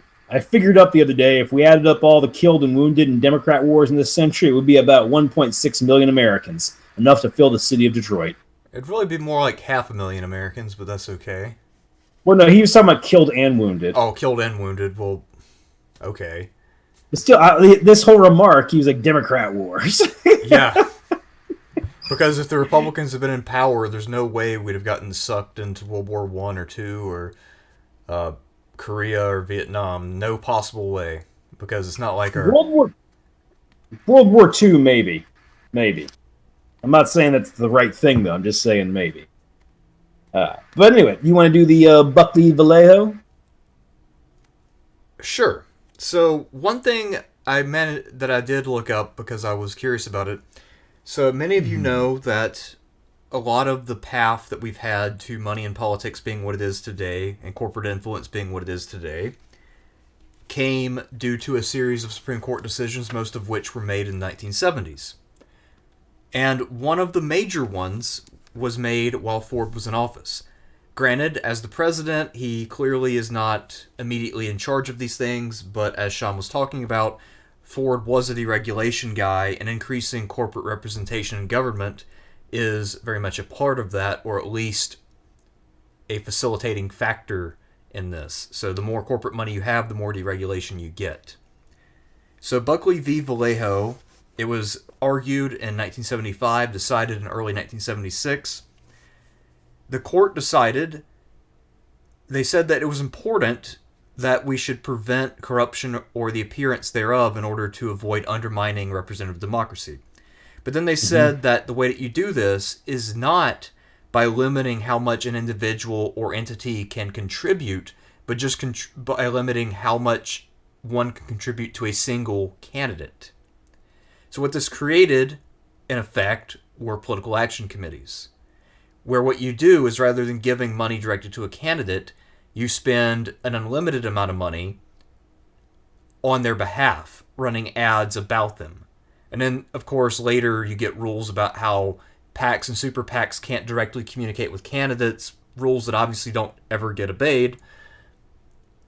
So this really started to open the floodgates. Now, a lot of people think Citizens United back in 2010 was the real event.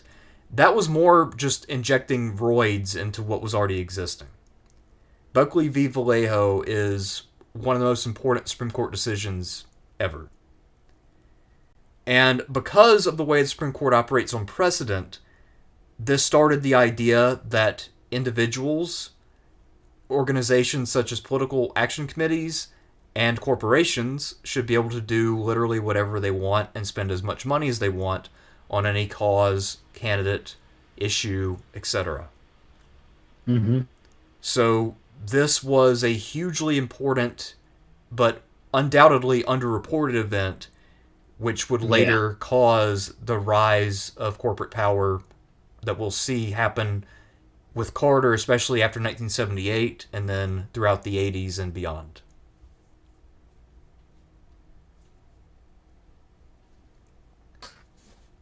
So that's all I had to say about Buckley v. Vallejo. No, I usually mention this as one of those crucial Supreme Court decisions. You know, and it's kind of sad now. Nobody talks about money in politics anymore. I think, or just not the way they used to. I mean, in my opinion, this is the worst decision the Supreme Court made since Dred Scott. What about Lochner?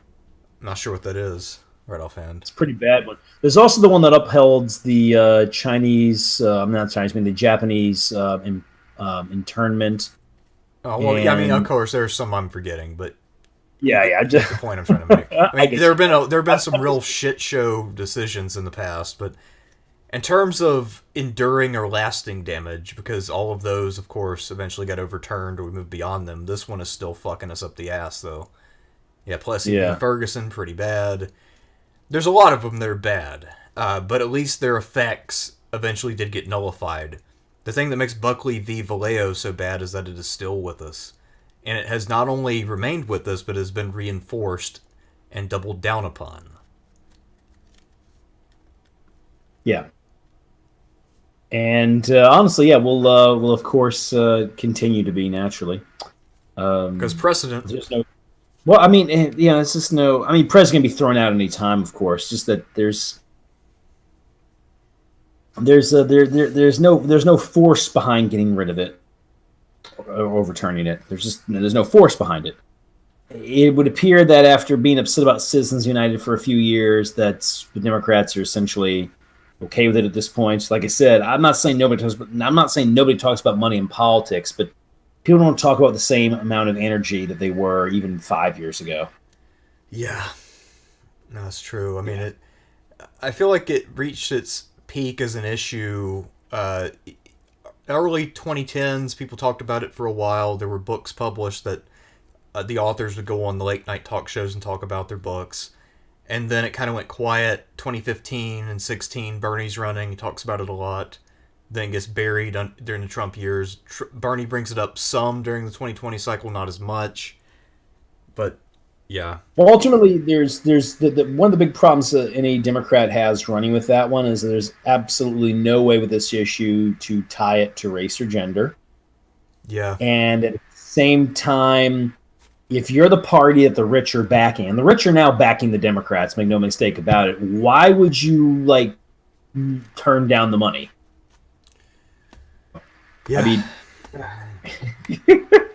I mean, this doesn't suddenly mean that the Republicans are going to back it, because they have their own major money backers who are keeping them afloat for the time being, right? And you easily, if the Democrats did a few things economically that were left wing, you'd easily see those same corporations that are all saying yeah, we stand on Black Lives Matter. You can totally see them funneling money to the Republicans right afterwards,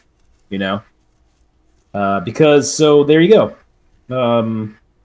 See, I'm not saying never my lifetime, but I don't think this will be addressed in the next 10 years. And actually, I'd argue probably in my lifetime. But you never know. Things can change. Yeah. Yeah, I don't really know exactly where we go from here. I don't know exactly how we dig ourselves out of this hole, but I don't know. All I I'm know not is, super optimistic about the future, I gotta admit. yeah, I'm not really at all here, but that's because our side lost, and we know we lost. Now, it's over. Yeah, I honestly, like I said at the time, I think as soon as Biden secured the nomination over Bernie, that took out the decade as a time where we might have much meaningful reform at the federal level. Well, what is Biden up to right now? Um, Fuck, I don't know, man. I mean, I heard that in part of the infrastructure bill will be trying to do the free community college, but every time he'll say something like that, he'll say, "Well, everything's negotiable, though." Translation: I'm gonna drop that bullshit. I get a feeling that this infrastructure bill might be, I don't know. It seems like a bloated mess at this point.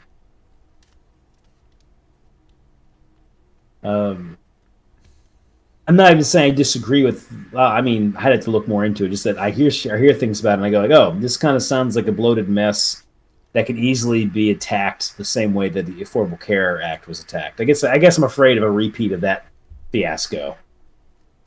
Yeah, I don't know why, as someone who was a Capitol Hill veteran who worked on many transportation bills, Biden doesn't just try to market this as a new T bill, because they used to have a T bill every 5 or 6 years that would be for the purpose explicitly of repairing stuff, of fixing Yeah. things up.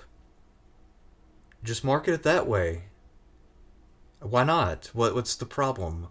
And then say it's you have to have a little extra more than usual, or more than when this was really a thing, because it's been neglected for a while. Just Yeah. sell it that way. Why not? I don't get it. Rather than making it out as if, yeah, this is my massive program. This is going to be the big, the hallmark Biden agenda will be embodied in this one bill. I mean, what the fuck are you doing?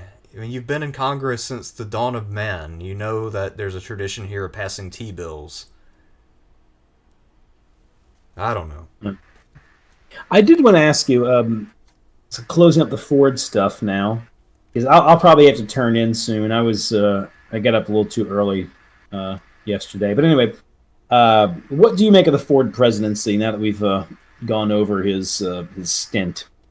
Um, I feel like his was a legacy of failure fundamentally because he thought that his job was to go in and heal the country and heal all the wounds and divides, and he's basically a civility bro. I mean, Hmm. obviously, say a cut above someone like a Matthew McConaughey civility bro, but still, Yeah. he thought that pardoning Nixon would make everything okay and that everybody would be cool with each other again. I think that was extraordinarily naive, and all it did in the long run was to really take away people's faith that their government would be responsive to them, that elites could be held accountable. So this not only undermined faith in government in the long run, but also even in the more short term, I think that this really allowed conspiracy theories to really find fertile ground. Because now it looked like, as George Carlin famously said, there's a big club and you ain't in it. Yeah. Yeah. The one So, about Ford, the thing you say about Ford there is one that I kind of debate in my head because part of me feels like his project at civility and national healing and competence succeeded, except for this pardon part of it. All of the markers of it, he was pretty much a success, I would say. Uh, and definitely a departure from Nixon, who with his openly antagonistic relationships with various people. You just don't really have that with Ford. Uh, I view him as more consequential, or at least more of a harbinger, if you will, because while he didn't pander to social conservatives, if you really think about it, he essentially governed the way that Reagan and Bush did, right? Like increase the military budget, yeah. deregulate, do tax cuts. His only major departure in that regard would be he was actually an adherent to balanced budgets. Yeah, actually, And you know how Bush Jr. ran on the idea of being a compassionate conservative? Do you think maybe Gerald Ford is actually the most deserving of that label? uh, I don't know. Bush in his compassionate conservatism thing, I don't think was. I mean, I think he was genuine. I If you don't look think he at it, he was. did. Oh, and I think it was genuine with him. That doesn't mean that I agree with the policies he was putting forward, but I think he had genuine beliefs. Like, I think he was more genuine with it. That didn't mean that his genuineness couldn't necessarily be matched with, say, political expediency or whatever would, could. What I mean. So, uh, Ford was not seen as compassionate. I mean, he was not a. I mean, he could be a very winning man in small groups and one-on-one, but he was, once again, not very charismatic in the big sense. Uh, I think Ralph Nader said something about him, like he said something about that Ford was like it was essentially like a smiling face, a smiling, kindly face for cruel policies. Yeah. Because keeping in mind that you know he was all for budget cuts. Oh You know, yeah, just another random thing I saw in the chat. Somebody pointed out, I forgot, I'd almost forgotten about this, but Ford's biggest gaffe in the debates, one of the worst of all time, is he said something to the effect of the Soviet Union didn't control the Eastern Bloc. oh yeah, I mentioned that Oh briefly. yeah, I mean that. God damn. I mean that's on the level of it's like some of that stuff that Dan Quayle said. I mean that's just Oh yeah. or the Dukakis moment with the rape scenario. Dukakis. Sorry, here's what Nader said. Nader called Ford a smiling man who makes cruel decisions. Yeah, So, I mean,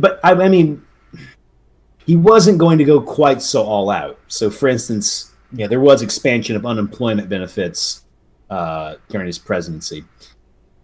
But in the end, I wouldn't call him a compassionate conservative. I would say he portrayed himself as a decent, hardworking man. That's something that perhaps they say too. Ford also thought Reagan was lazy because Ford was a hard worker and Reagan was a notorious like 8 to 5, 9 to 5 kind of guy. Anyway, so I think Ford saw himself as this decent, serious man who was coming to clean up the mess of his predecessors, and he was going to do it with sound policy. That's what I think he was, what he was going for, not compassionate conservatism. yeah. No, You know, yeah, Ford.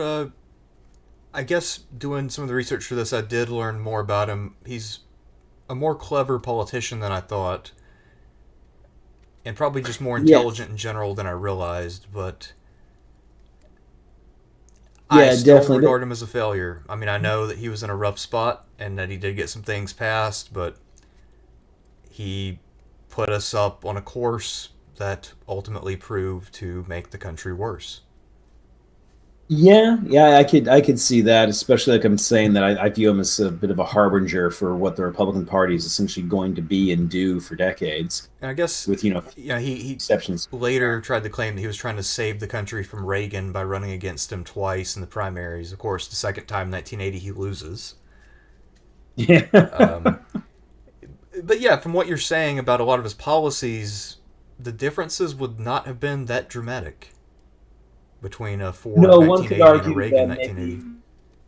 Well, I mean, in other words, like a lot of the stuff he did, Carter did it more, and then Reagan did it even more. Yeah. Uh, and so Ford, in that regard, is consequential because he is a president who, on policy, is departing from what has been the policy orthodoxy since I don't know since Mussolini was in charge of Italy. Hmm. So I believe that in that way, Guardi's a president of consequence. Uh, I would say, in terms of the failure thing, of course, I don't agree with a lot of the stuff he wanted to do. I would also say that I think Henry Kissinger wasn't lying when he said that no man entered the presidency, no president had entered in a worse position since Abraham Lincoln. And the reason I'm not putting Franklin Roosevelt in there is that yes, Franklin Roosevelt's in a bad position, but he has a full Congress behind him. And the Democratic Party has never been that powerful. Ford has to face a very hostile Democratic Party, and honestly, it probably would have been worse if it was somebody else. So I guess somebody else could have done it better. But man, one guy said that the day Ford became president, they were like, yeah, he looked like a beat man. And I got to say, I watched the inauguration speech for him, and it's one of his better speeches. I can see why it was well received, but that is not a man who's really happy about the position he's found himself in. Oh. But anyway, I think that'll do for Gerald Ford. You got any closing remarks? Um, Not especially. I guess over time, my opinion of Ford has declined some now that I know more about his presidency. Initially, I was kind of a fan, say back in the 2000s, because at the time I was very young, and all I knew about Ford was that he was critical of W. Bush, who I have always despised. So I thought, you know what, this guy must be pretty cool. I mean, Yeah, I can see that. And hey, being fair to Ford here, I mean, he stuck to his convictions. He was socially flexible and fiscally conservative. And of course, like you said, he was mocking him over the gay rights stuff. Plus, keeping in mind, too, that Ford had opposed entry in the Vietnam War. yeah. So Which also he does deserve some credit for, to be fair. oh yeah, no, lots of credit. I was kind of surprised. I mean, not that I'm thinking like, oh, they're all warmongers or something, but I didn't know that Ford was so like, yeah, don't send troops. He was okay with military aid, including airstrikes and naval stuff, but he was adamant that he was adamant that we should not send ground troops in there and that we would lose in Vietnam if we did. So anyway, I guess we'll be calling it a night. I know we got one super chat randomly here, real quick, from Ken Cook, 99 cents. Oh, thank you, Ken. Actually, I did not know it was possible to send a super chat for less than $2, so innovator there.